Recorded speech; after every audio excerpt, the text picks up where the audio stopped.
ವೀಕ್ಷಕರ ನಮಸ್ತೆ. ಇವತ್ತಿನ ಪ್ರೈಮ್ ಟೈಮ್ ಕಾರ್ಯಕ್ರಮಕ್ಕೆ ಸ್ವಾಗತ. ಸದ್ಯ ಇವತ್ತು ನಾನು ಮಾತನಾಡ್ತಿರುವಂತಹ ವಿಚಾರ ನಿನ್ನೆ ಮೊನ್ನೆ ಚರ್ಚೆಯಾಗ್ತಾ ಇರುವಂತಹ ವಿಚಾರ ಅಲ್ಲ. ಬರೋಬ್ಬರಿ ಅನೇಕ ವರ್ಷಗಳಿಂದ, ಹಲವು ವರ್ಷಗಳಿಂದ ಈ ಸಮಸ್ಯೆ ಇದೆ. ಈ ಸಮಸ್ಯೆಗೋಸ್ಕರ ಪ್ರಾಮಾಣಿಕವಾಗಿ, ನಿಷ್ಕಲ್ಮಶವಾಗಿ ಹೋರಾಟವನ್ನ ಮಾಡ್ತಾ ಇರುವಂತಹ ಒಂದು ವರ್ಗ. ಆ ವರ್ಗ ಕೇವಲ ಒಂದು ವರ್ಗ ಅಲ್ಲ, ನಮ್ಮ ಸಮಾಜದಲ್ಲಿ ವಿದ್ಯಾರ್ಥಿಗಳನ್ನ, ನಮ್ಮ ಸಮಾಜದಲ್ಲಿರುವಂತಹ ಯುವಕರನ್ನ ಒಂದು ಶಕ್ತಿಯಾಗಿ ಮಾರ್ಪಾಡು ಮಾಡುವಂತಹ ಒಂದು ಅದ್ಭುತವಾಗಿರುವಂತಹ ಒಂದು ವರ್ಗ, ಶಿಕ್ಷಕರ ವರ್ಗ, ಉಪನ್ಯಾಸಕರ ವರ್ಗ. ಸಂಕಷ್ಟದಲ್ಲಿದ್ದಾರೆ ಅವರು. ಇವತ್ತಿನ ಕಾರ್ಯಕ್ರಮದಲ್ಲಿ ದೇವರ ಮೊರೆ ಅನ್ನುವಂತಹ ಟೈಟಲ್ ಅನ್ನ ನಾವು ಕೊಟ್ಟಿದ್ದೇವೆ. ಇಲ್ಲಿ ದೇವರ ಮೊರೆಯನ್ನ ಹೋಗಿರುವಂತವರು ಯಾವುದೇ ರೀತಿಯ ಧಾರ್ಮಿಕ ಸಂಘಟನೆಗಳಲ್ಲ, ಧಾರ್ಮಿಕ ಸಂಘಟನೆಯ ನಾಯಕರಲ್ಲ, ಧಾರ್ಮಿಕ ಸಂಘಟನೆಯ ಮುಖಂಡರಲ್ಲ, ಅಥವಾ ನಮ್ಮ ಧರ್ಮಗಳು ಕಷ್ಟದಲ್ಲಿದೆ, ನಾವುಗಳು ಕಷ್ಟದಲ್ಲಿದ್ದೇವೆ ಅನ್ನುವಂತಹ ವಿಚಾರಗಳಲ್ಲಿ ದೇವರ ಮೊರೆ ಹೋಗಿರುವುದಲ್ಲ. ಬದಲಾಗಿ ಸಾವಿರಾರು ಜನರ, ಯುವಕರ ಭವಿಷ್ಯವನ್ನ ರೂಪಿಸುವಂತಹ ಉಪನ್ಯಾಸಕರು ಅಸಹಾಯಕರಾಗಿ, ಬೇಸರದಿಂದ ದಾರಿಯನ್ನ ಕಾಣದೆ ದೇವರ ಮೊರೆ ಹೋಗಿದ್ದಾರೆ. ವಿವಿಧ ಧರ್ಮದ ದೇವರ ಮೊರೆ ಹೋಗಿದ್ದಾರೆ. ಅವರ ಉದ್ದೇಶ ಒಂದೇ, ಅವರ ಬದುಕು ಕಷ್ಟದಲ್ಲಿದೆ, ಸಂಕಷ್ಟದಲ್ಲಿದೆ, ಸರಿಯಾದ ದಾರಿಯಲ್ಲಿ ಹೋಗಬೇಕು ಅನ್ನುವಂಥ ನಿಟ್ಟಿನಲ್ಲಿ ಆ ಭಗವಂತನಲ್ಲಿ ಪ್ರಾರ್ಥನೆಯನ್ನ ಮಾಡಿದ್ದಾರೆ. ಇದು ನಮ್ಮ ಮಂಗಳೂರಿನಲ್ಲಿ ಇವತ್ತು ನಡೆದಿರುವಂತಹ ಬೆಳವಣಿಗೆ. ನಾನು ಹೇಳ್ತಾ ಇರುವಂಥದ್ದು, ಅತಿಥಿ ಉಪನ್ಯಾಸಕರು ದೇವರ ಮೊರೆ ಹೋಗಿದ್ದಾರೆ, ಚರ್ಚ್ಗಳಿಗೆ ಹೋಗಿದ್ದಾರೆ, ಮಸೀದಿಗಳಿಗೆ ಹೋಗಿದ್ದಾರೆ, ದರ್ಗಕ್ಕೆ ಹೋಗಿದ್ದಾರೆ, ಜೊತೆಗೆ ಬಸದಿಗಳಿಗೆ ಹೋಗಿದ್ದಾರೆ. ಕಾರಣ ಅವರ ಡೋಲಾಯಮಾನವಾಗಿರುವಂತಹ ಪರಿಸ್ಥಿತಿ ಏನಿದೆ, ಆ ಪರಿಸ್ಥಿತಿ ಸರಿಯಾಗಬೇಕು ಅನ್ನುವಂತಹ ನಿಟ್ಟಿನಲ್ಲಿ ವಿಶೇಷ ಕಾರ್ಯಕ್ರಮಕ್ಕೆ ಸ್ವಾಗತ. ನಾನು ನಿತಿನ್ ಸಾಲ್ಯ. ಎಲ್ಲೇ ಮೀರಿದಂತಹ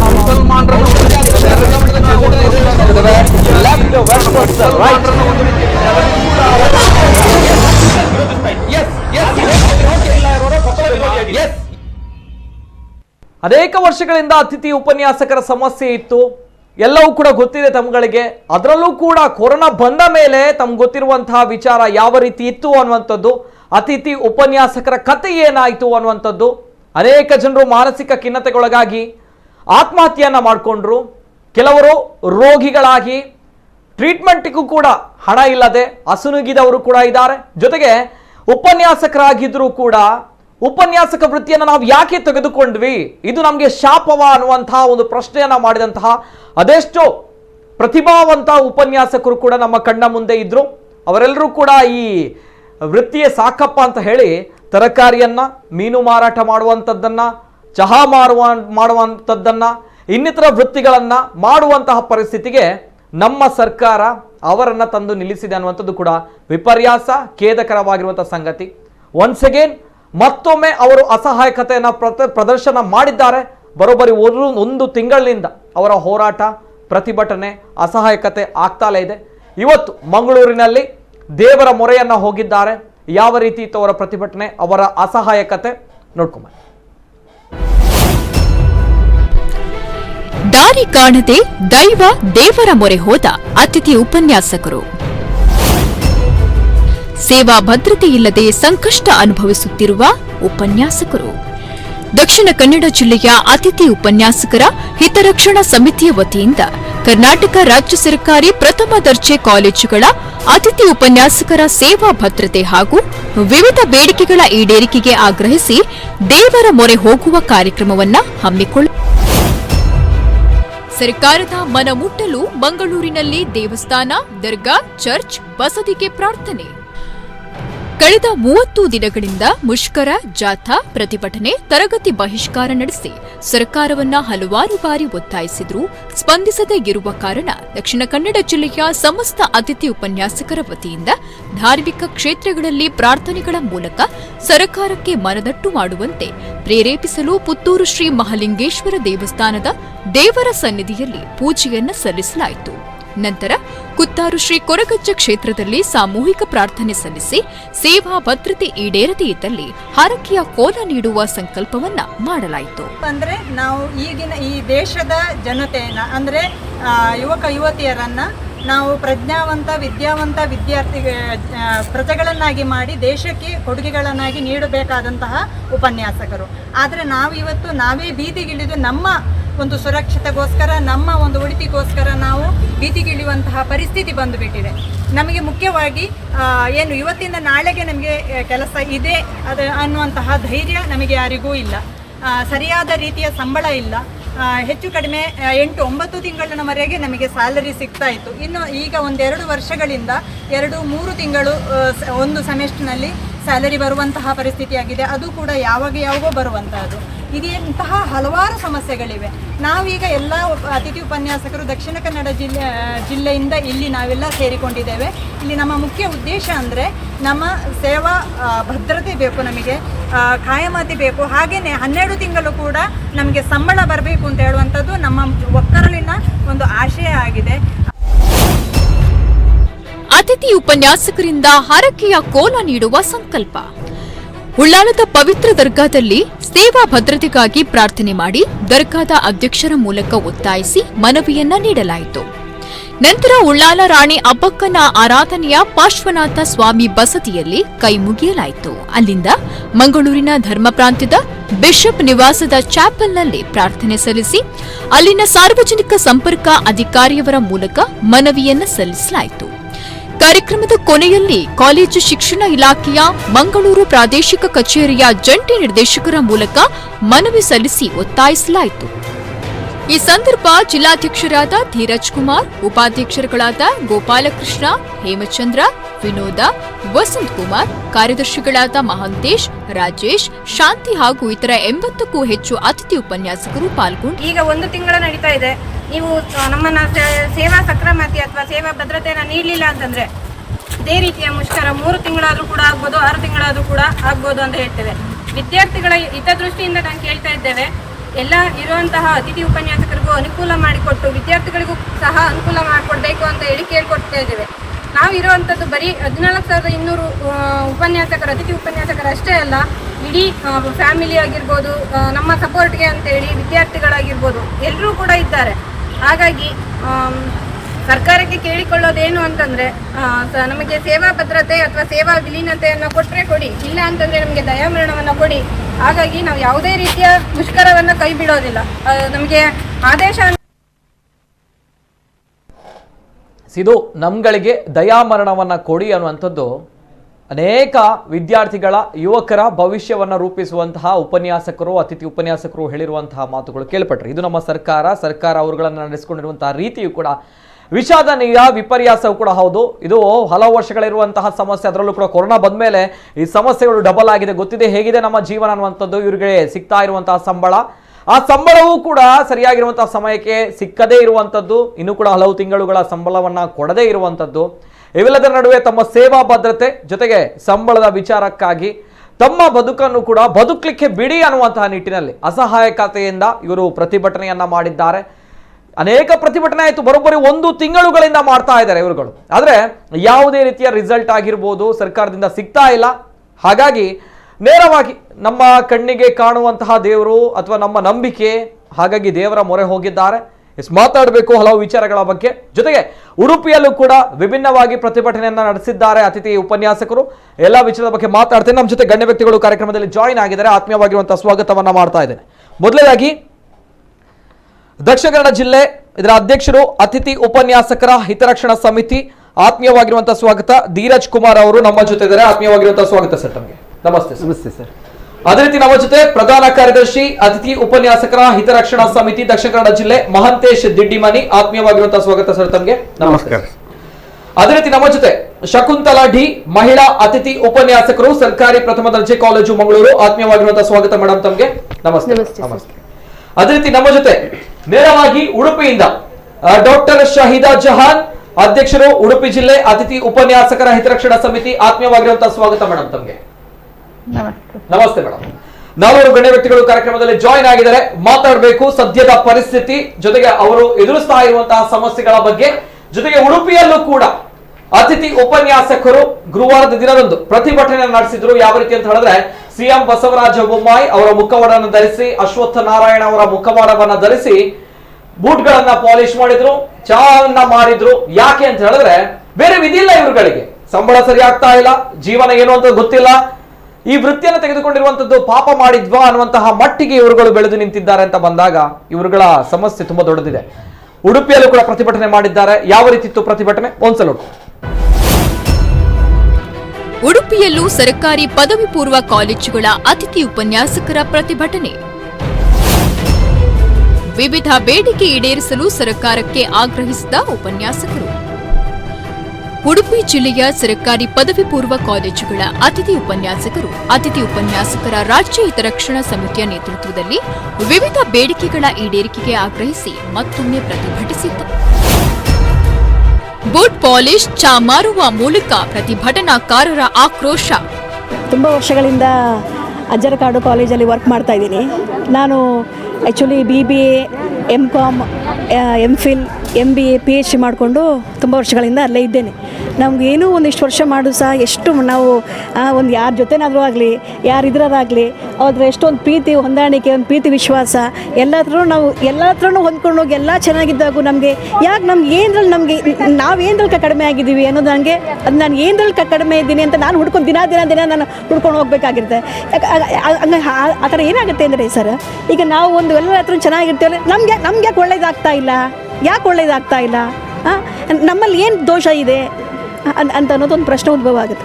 ಸೊ ಅದಕ್ಕೆ ನಾವು ನೋಡಿ ಸರ್, ನಾವು ಒಂದು ಕಾಲೇಜಲ್ಲಾಗಲಿ ಒಂದು ಯಾತ್ರನ್ನಾಗಲಿ ಏನು ಸಿಟ್ಟು ಮಾಡ್ಕೊಳ್ತೇನೆ, ಯಾತ್ರ ಚೆನ್ನಾಗಿ ಇಷ್ಟು ಸರ್ವಿಸ್ ಮಾಡ್ಕೊಂಡು ನಾವು ಹೋಗ್ತಾ ಇದ್ದೀವಿ. ದಯವಿಟ್ಟು ನಮಗೊಂದು ನ್ಯಾಯ, ಒಂದು ಕಾಲೇಜಲ್ಲಿ ಒಂದು ಚೆನ್ನಾಗಿ ಒಂದು ಸಂಸ್ಥೆನ ಉದ್ಧಾರ ಮಾಡೋದು, ಮಕ್ಕಳು ನಾವು ಎಲ್ಲರೂ ಚೆನ್ನಾಗಿರುವ ಹಾಗೆ ಅವಕಾಶ ಮಾಡಿಕೊಡಿ ಸರ್.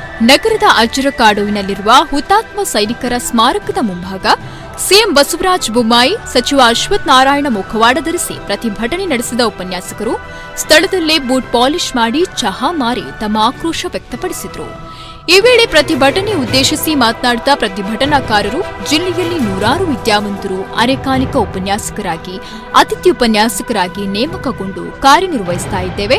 ನಮ್ಮ ಸೇವೆ ಕಾಯಂಗೊಳಿಸಿ ಸೇವಾ ಭದ್ರತೆಯನ್ನು ಒದಗಿಸಬೇಕು ಮತ್ತು ಉಪನ್ಯಾಸಕರಾಗಿ ಕಾರ್ಯನಿರ್ವಹಿಸಿದ ವ್ಯಕ್ತಿಗಳ ಸೇವೆಯನ್ನ ಕಾಲೇಜು ಶಿಕ್ಷಣ ಇಲಾಖೆಯಲ್ಲಿ ವಿಲೀನಗೊಳಿಸಬೇಕು ಅಂತ ತಮ್ಮ ಬೇಡಿಕೆಯನ್ನ ಸರ್ಕಾರದ ಮುಂದಿಟ್ಟರು. 26 ದಿನಗಳಿಂದ ಅಂದರೆ ನಮ್ಮ ಚಳಿಗಾಲದ ಅಧಿವೇಶನ ಸ್ಟಾರ್ಟ್ ಆಗಿದೆ 10ನೇ ತಾರೀಕಿಗೆ, 16ನೇ ತಾರೀಕಿಗೆ ಸ್ಟಾರ್ಟ್ ಆಗಿದೆ. ನಾವು 10ನೇ ತಾರೀಕಿಂದಲೇ ನಾವು ಮುಷ್ಕರದಲ್ಲಿದ್ದೇವೆ. ಅತಿಥಿ ಉಪನ್ಯಾಸಕರ ಸೇವಾ ಕಾಯಮಾತಿ ಮತ್ತು ವೇತನವನ್ನು ಹೆಚ್ಚಳ ಮಾಡಲಿಕ್ಕೋಸ್ಕರ ನಾವು ಈ ಒಂದು ಪ್ರತಿಭಟನೆ ಮಾಡ್ತಾ ಇದ್ದೇವೆ. ನೋಡಿ ಸರ್, ನಾವು ಕಳೆದ 10-15 ವರ್ಷಗಳಿಂದ ನೆಟ್ಟು ಸ್ಲೆಟ್ಟು PhD ಮಾಡಿಕೊಂಡು MCom, MA ಎಲ್ಲದನ್ನು ಮಾಡ್ಕೊಂಡ್ಬಿಟ್ಟು ನಾವು ಸರ್ಕಾರಿ ಪ್ರಥಮ ದರ್ಜೆ ಕಾಲೇಜುಗಳಲ್ಲಿ ಅತಿಥಿ ಉಪನ್ಯಾಸಕರಾಗಿ ಕೆಲಸ ನಿರ್ವಹಿಸ್ತಾ ಇದ್ದೇವೆ. ಆದರೆ ಸರ್ಕಾರ ನಮಗೆ ಕೊಡ್ತಿರುವಂಥ ಸಂಬಳ ಕೇವಲ 11,000 ರೂಪಾಯಿ. ಅದು ಕೂಡ ನಮಗೆ 6 ತಿಂಗಳಿಗೆ ಸಂಬಳವನ್ನು ಕೊಡ್ತದೆ. ಈ ಸಂಬಳದಲ್ಲಿ ಯಾರು ಬದುಕಲಿಕ್ಕೆ ಸಾಧ್ಯನ? ಇವತ್ತಿನ ದಿನಗಳಲ್ಲಿ ನಮ್ಮ ಫ್ಯಾಮಿಲಿಗಳನ್ನು ನಾವು ಮೇಂಟೈನ್ ಮಾಡ್ಕೊಳ್ಳಿಕ್ಕೆ ಸಾಧ್ಯನ ಅನ್ನುವಂಥದ್ದು ಸರ್ಕಾರ ಮನವರಿಕೆ ಮಾಡ್ಕೊಳ್ಬೇಕು. ಅದರಲ್ಲೂ ಕೂಡ ನಮ್ಮ ಇವಾಗ ಶಾಸಕ ಸಚಿವರುಗಳು ನಾವು ಪ್ರತಿಭಟನೆ ಮಾಡಲಿಕ್ಕೆ ಮನವಿ ಕೊಡಲಿಕ್ಕೆ ಹೋದವಾಗ ಉದ್ದಟತನದ ಒಂದು ಪ್ರತಿಕ್ರಿಯೆಯನ್ನು ಮಾಡ್ತಾರೆ. ಕೆಲವರು ಹೇಳ್ತಾರೆ ನೀವು ದೇಶ ಸೇವೆ ಮಾಡಿ ಅಂತ ಹೇಳ್ತಾರೆ, ಕೆಲವರು ಹೇಳ್ತಾರೆ ನೀವು ಪ್ರತಿಭಟನೆ ಮಾಡಿ ನಾನು ಜಾಗ ಕ್ಲೀನ್ ಮಾಡಿ ಕೊಡ್ತೇನೆ ಅಂತ ಹೇಳ್ತಾರೆ. ಇದೆಲ್ಲದೂ ಕೂಡ ನಮ್ಮ ಒಂದು PG ಹೋಲ್ಡರ್ಸ್ಗಳಿಗೆ ಮಾತನಾಡುವಂಥ ಒಂದು ಶೈಲಿ ಶಾಸಕ ಸಚಿವರುಗಳದು. ನಮ್ಮನ್ನು ಒಂದೇ ನೀವು ತೆಗೆದುಬಿಡಿ, ಈ ಅತಿಥಿ ಉಪನ್ಯಾಸರ ಕಾನ್ಸೆಪ್ಟ್ ಅನ್ನೋದು ತೆಗೆದುಬಿಡಿ, ಇಲ್ಲದಿದ್ದರೆ ಕಾಯಂ ಮಾಡ್ಕೊಳ್ಳಿ. ನಮ್ಮ ಒಂದು ಪ್ರತಿಭಟನೆಗೆ ನೀವು ಫಲವನ್ನು ನೀಡಬೇಕಂತ ನಾನು ಈ ಮೂಲಕವಾಗಿ ರಿಕ್ವೆಸ್ಟ್ ಮಾಡ್ಕೊಳ್ತಾ ಇದ್ದೀನಿ. ನೋಡ್ಕೊಂಡು ಬಂದ್ರಿ, ಇದು ಉಡುಪಿಯಲ್ಲಿ ಬಹುಶಃ ಸಹೋದರರು ಹೇಳಿರುವಂತಹ ಮಾತುಗಳು. 11,000 ರೂಪಾಯಿ ಸಂಬಳಗಳು ಬರ್ತಾ ಇದೆ. PG, ಸ್ನಾತಕೋತ್ತರ ಪದವಿ, ಇತರ ಡಿಗ್ರಿಗಳು ಎಲ್ಲವನ್ನು ಕೂಡ ನಾವು ಮಾಡಿದ್ವಿ. ವಿದ್ಯಾಭ್ಯಾಸ ಉತ್ತಮವಾಗಿದೆ, ಅತ್ಯುತ್ತಮವಾಗಿದೆ. ಆದರೆ ಸಿಗ್ತಾ ಇರುವಂತಹ ಸಂಬಳ ಎಷ್ಟಿದೆ, ಯಾವ ರೀತಿ ಇದೆ ಅವರ ಪರಿಸ್ಥಿತಿ? ಮಾತಾಡಬೇಕು. ಇನ್ನಷ್ಟು ವಿಚಾರಗಳು ನಮ್ಮ ಜೊತೆ 4 ಗಣ್ಯ ವ್ಯಕ್ತಿಗಳಿದ್ದಾರೆ. ನೇರವಾಗಿ ನಾನು ಫಸ್ಟ್ ರಿಯಾಕ್ಷನ್ ಮೇಡಮ್ ಅವ್ರ ಜೊತೆ ಹೋಗ್ತಾ ಇದ್ದೇನೆ. ಉಡುಪಿಯಿಂದ ನಮ್ಮ ಜೊತೆ ಡಾಕ್ಟರ್ ಶಾಹಿದಾ ಜಹಾನ್ ಅವರಿದ್ದಾರೆ, ಅಧ್ಯಕ್ಷರು ಉಡುಪಿ ಜಿಲ್ಲೆ ಅತಿಥಿ ಉಪನ್ಯಾಸಕರ ಹಿತರಕ್ಷಣಾ ಸಮಿತಿ. ಮೇಡಮ್, ಫಸ್ಟ್ ರಿಯಾಕ್ಷನ್ ಏನ್ ಹೇಳಲಿಕ್ಕೆ ಇಷ್ಟಪಡ್ತೀರಾ ಮೇಡಮ್? Yes madam. ನಮಸ್ತೆ ಎಲ್ಲರಿಗೂ. ನಮಸ್ತೆ ಮೇಡಮ್. ಸರ್, ಈಗ ಒಂದು 10-15 ವರ್ಷದಿಂದ ನಾವು ಹೋರಾಟ ಮಾಡ್ತಾ ಬಂದಿದ್ದೇವೆ ಸರ್. ಈಗ ಕಳೆದ ತಿಂಗಳ 10ನೇ ತಾರೀಕಿಂದ ಇವತ್ತಿಗೆ 10ನೇ ತಾರೀಕು 1 ತಿಂಗಳಾಯ್ತು ಸರ್. ಇಡೀ ರಾಜ್ಯ ವ್ಯಾಪ್ತಿ ಎಲ್ಲ ಜಿಲ್ಲೆಗಳಲ್ಲಿ ಹೋರಾಟ ಮಾಡ್ತಾ ಬಂದಿದ್ದೇವೆ. ಇದಿಷ್ಟು ವರ್ಷಗಳಿಂದ ನಾವು ಸಮಸ್ಯೆನೇ ಎದುರಿಸ್ತಾ ಬಂದಿದ್ದೇವೆ ಸರ್. ಮೊದಲು ವರ್ಷಕ್ಕೆ ಒಂದು 10 ತಿಂಗಳು ಸ್ಯಾಲರಿ ಸಿಗ್ತಿತ್ತು. ಆನಂತರ 9 ಆಯ್ತು, 8 ಆಯ್ತು, 7.5. ಈಗ ನಮ್ಮನ್ನು ಈ NEP ಸಿಸ್ಟಮ್ ತಂದ ಮೇಲೆ ಸೆಮಿಸ್ಟರ್ ವೈಸ್ ಅಂತ ಮಾಡಿದ್ದಾರೆ ಸರ್.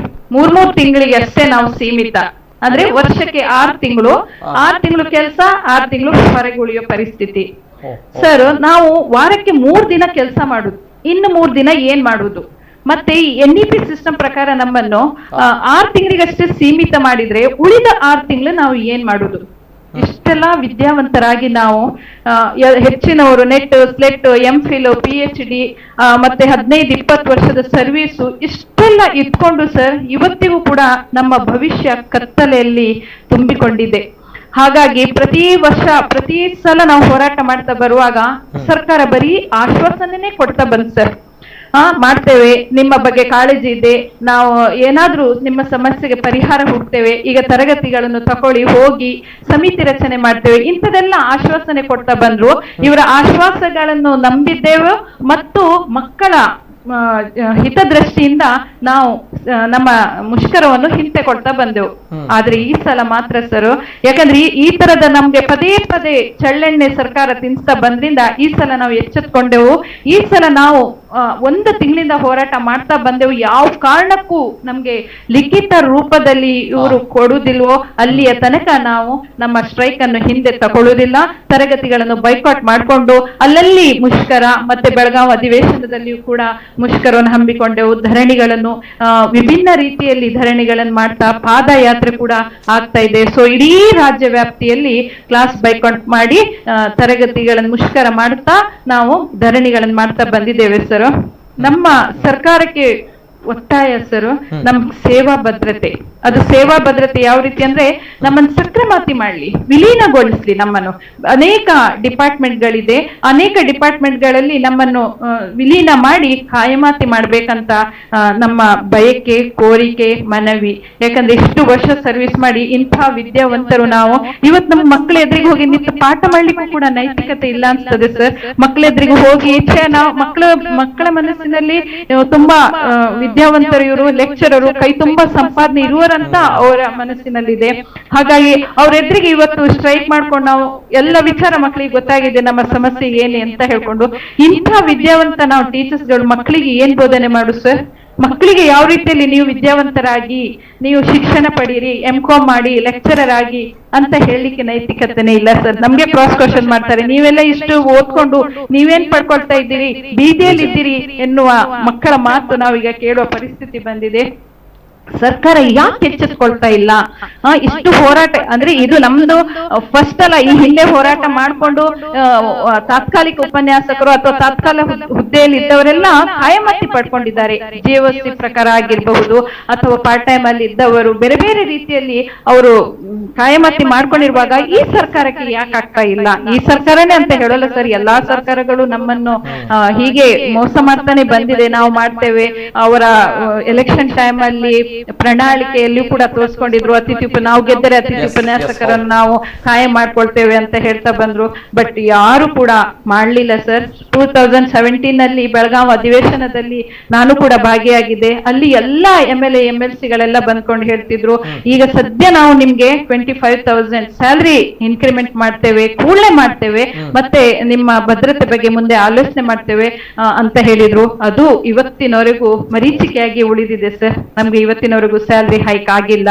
ಮತ್ತೆ ನಮ್ಮ ಸರ್ಕಾರ ವಿರೋಧ ಪಕ್ಷದವ್ರು ಬಂದಾಗ ಹೇಳುದು, ನಮ್ಮ ಸರ್ಕಾರ ಇದ್ರೆ ಖಂಡಿತ ನಾವು ನಿಮ್ಮನ್ನು ಮಾಡ್ತೇವೆ ಅಂತ. ಬಟ್ ಅವರ ಸರ್ಕಾರವೂ ಬಂದ್ ಸರ್, ಅವರು ಕೂಡ ಮಾಡ್ಲಿಲ್ಲ. ಸೊ ಈ ರೀತಿ ಪದೇ ಪದೇ ಮೋಸ ಹೋಗ್ತಾ ಇರೋದ್ರಿಂದ ಸರ್ ಈ ಸಲ ನಾವೆಲ್ಲ ಎಚ್ಚೆತ್ಕೊಂಡಿದ್ದೇವೆ. ಈ ಸಲ ಪಣ ತೊಟ್ಕೊಂಡಿದ್ದೇವೆ. ಗೆದ್ದು ನಾವು ನಮ್ಮ ಭವಿಷ್ಯವನ್ನು ನಿರೂಪಿಸಿಕೊಳ್ಬೇಕು. ಕತ್ತಲೆಯಲ್ಲಿರುವ ಭವಿಷ್ಯವನ್ನು ಬೆಳಕಿನತ್ತ ತಕೊಂಡು ಹೋಗ್ಬೇಕನ್ನುವ ಹಠದಿಂದ ಈ ಸಲ ತುಂಬಾ ಗಂಭೀರವಾದ ಸ್ಥಿತಿಯಲ್ಲಿ ಕ್ಲಾಸ್ ಬೈಕಾಟ್ ಮಾಡ್ಕೊಂಡು ಧರಣಿ ಮಾಡ್ತಾ ಇದ್ದೇವೆ ಸರ್. ಅವಕಾಶ ಇದೆ, ತುಂಬಾ ಅವಕಾಶ ಇದೆ ಸರ್ ನಮ್ಮನ್ನು ಮಾಡ್ಕೊಳ್ಳಿಕ್ಕೆ. ನಾವು ನಮ್ಮ ಬೇಡಿಕೆ, ನಮ್ಮನ್ನು ಎಲ್ಲರನ್ನು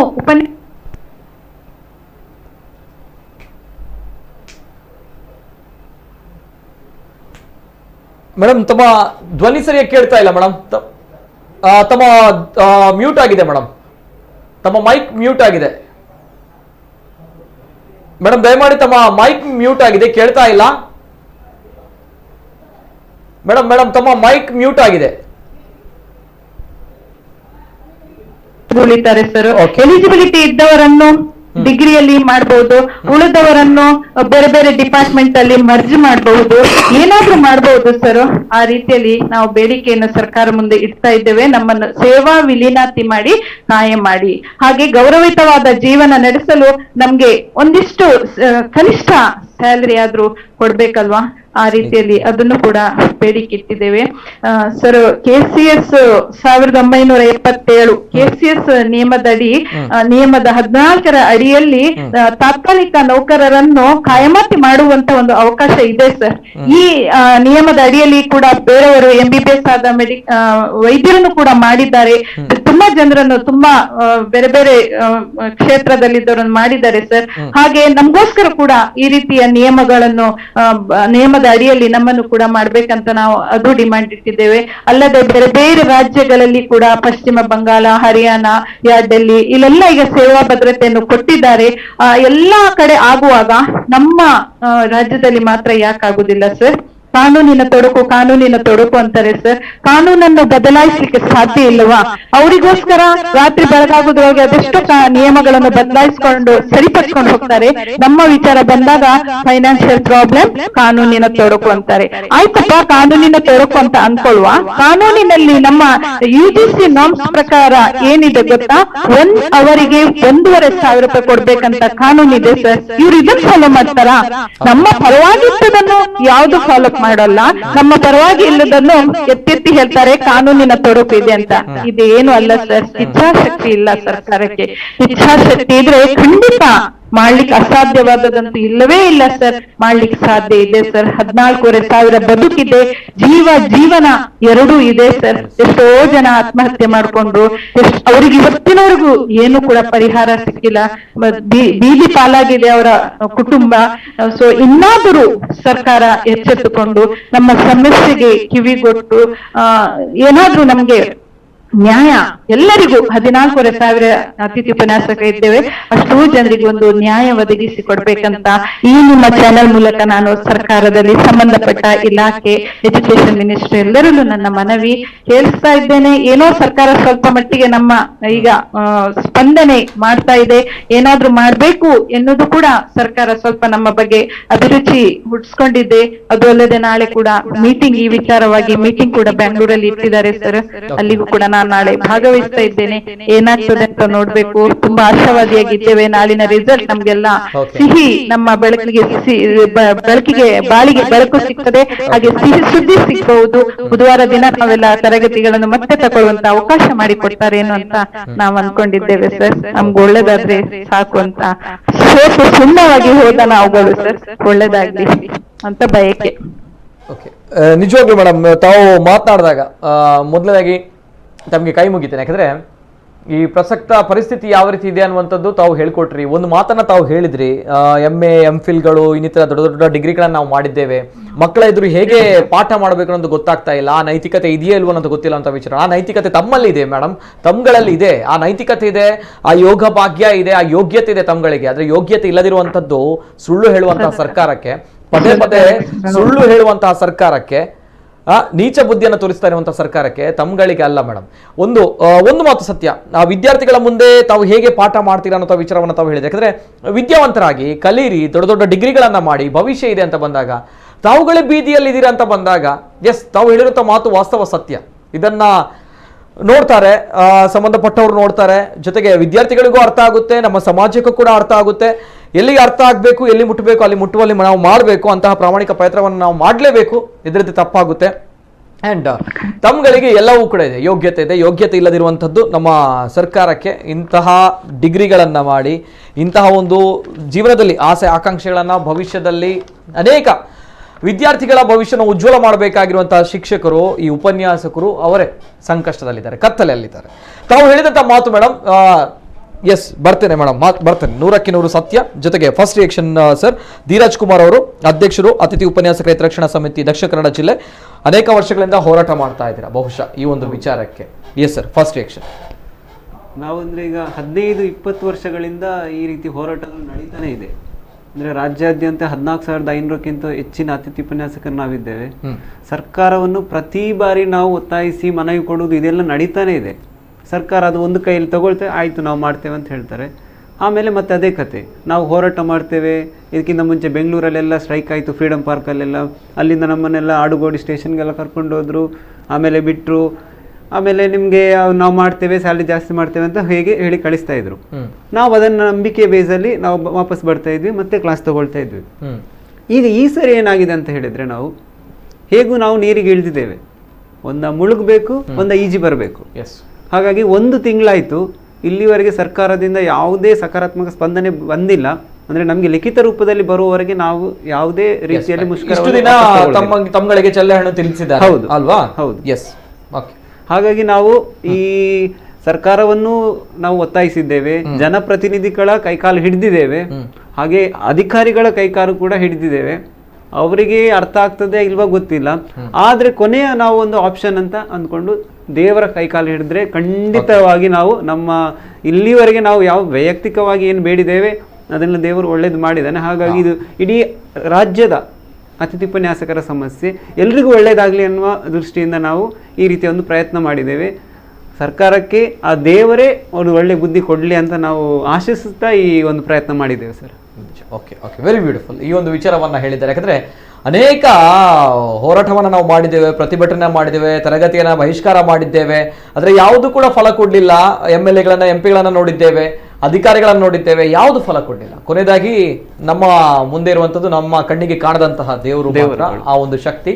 ಹಾಗಾಗಿ ಅಸಹಾಯಕರಾಗಿ ಇವತ್ತು ಈ ಅತಿಥಿ ಉಪನ್ಯಾಸಕರು ದರ್ಗಾಕ್ಕೆ ಹೋದ್ರು, ಚರ್ಚ್ಗಳಿಗೆ ಹೋದ್ರು, ಬಸದಿಗೆ ಹೋದ್ರು, ದೇವಸ್ಥಾನಕ್ಕೆ ಹೋದ್ರು, ಕೊರಗಜ್ಜನ ಕಟ್ಟೆಗೆ ಹೋಗಿದ್ದಾರೆ. ಜೊತೆಗೆ ಈ ಒಂದು ಸಮಸ್ಯೆ ಪರಿಹಾರ ಆದ್ರೆ ನಮ್ಮ ಕುತ್ತಾರು ಕ್ಷೇತ್ರದ ಸ್ವಾಮಿ ಕೊರಗಜ್ಜನಿಗೆ ಹರಕೆಯ ಕೋಲ ಕೊಡ್ತೇವೆ ಅನ್ನುವಂತಹ ವಿಚಾರವನ್ನು ಕೂಡ ಹೇಳಿದ್ದಾರೆ. ಒಂದು ನಂಬಿಕೆ ಇದೆ, ಕೊರಗಜ್ಜ ಕೈ ಬಿಡಲ್ಲ ಇಲ್ಲಿವರೆಗೆ ಬಿಡಲ್ಲ ಅನ್ನುವಂಥದ್ದು ನಮ್ಮ ಕೊರಗಜ್ಜನ ಆದಿಕ್ಷೇತ್ರ ಕುತ್ತಾರು. ಅಲ್ಲಿ ಹೋಗಿ ನಾವು ಎಲ್ಲ ಒಂದು 80ರಷ್ಟು ಅತಿಥಿ ಉಪನ್ಯಾಸಕರು ಸೇರಿದ್ವಿ. ಅಲ್ಲಿ ಹೋಗಿ ಎಲ್ಲ ಸಾಮೂಹಿಕವಾಗಿ ಪ್ರಾರ್ಥನೆ ಮಾಡಿ ಹೇಳಿದ್ದೇವೆ, ನಮಗೆ ಒಂದು ಸೇವಾ ಭದ್ರತೆ ಸಿಕ್ಕಿದ್ರೆ ನಾವೆಲ್ಲ ಮತ್ತೆ ಬಂದು ನಮ್ಮ ಹರಕೆ ರೂಪದಲ್ಲಿ ಇಲ್ಲಿ ಒಂದು ಕೋಲ ಕೊಡ್ತೇವೆ ಅಂತ.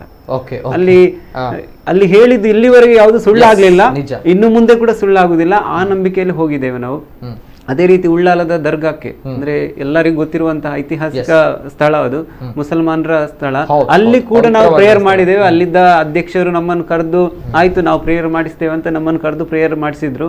ಒಳ್ಳೇದಾಗ್ಲಿ ಅಂತ ಹೇಳಿದ್ದಾರೆ. ಹಾಗೆ ಅವರು ಸರ್ಕಾರಕ್ಕೆ ಕೂಡ ನಾವು ಸ್ವಲ್ಪ ಇದನ್ನು ಗಮನಕ್ಕೆ ತರ್ತೇವೆ ಅಂತ ಹೇಳಿದ್ದಾರೆ. ಹಾಗೆ ಚರ್ಚ್, ನಾವು ಬಿಷಪ್, ಮಂಗಳೂರಿನ ಪ್ರಾಂತ್ಯದ ಬಿಷಪ್ ರವರನ್ನು ಕೂಡ ಭೇಟಿ ಆಗ್ಲಿಕ್ಕೆ ಹೋಗಿದ್ದೇವೆ. ಅಲ್ಲಿಂದ ಪಬ್ಲಿಕ್ ರಿಲೇಷನ್ ಆಫೀಸರ್ ಸಿಕ್ಕಿದ್ರು. ಅವ್ರು ಹೇಳಿದ್ರು ನೀವು ಪ್ರೇಯರ್ ಮಾಡಿ ನಾವು ಇದನ್ನು ಸರ್ಕಾರಕ್ಕೆ ಗಮನಕ್ಕೆ ನಾವು ಕೂಡ ತರ್ತೇವೆ ಅಂತ.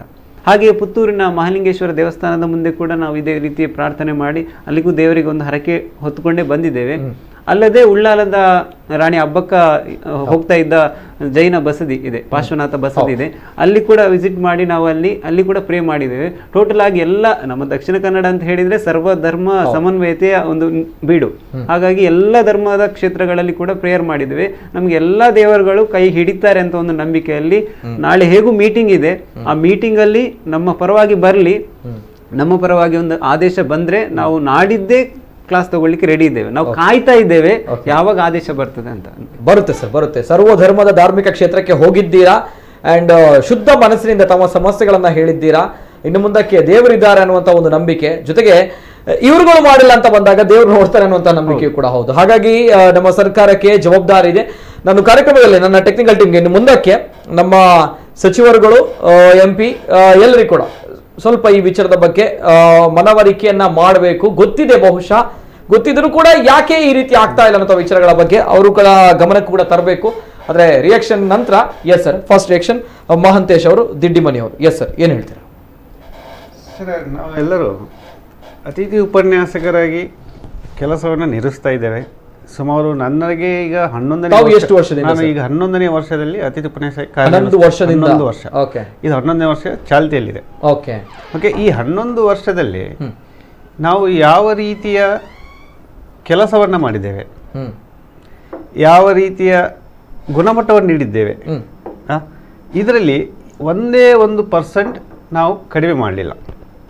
ಎಲ್ಲ ಶಿಕ್ಷಕರು, ಎಲ್ಲ ಗುರುಗಳು ಹೇಗೆ ಪಾಠ ಮಾಡ್ತಾರೆ ಅದೇ ರೀತಿ ನಾವು ಇಲ್ಲಿ ಏನು ಮಾಡಿದ್ದೇವೆ, ಅದೇ ರೀತಿಯ ಪಾಠವನ್ನು ಮಕ್ಕಳಿಗೆ ಕೊಟ್ಟಿದ್ದೇವೆ.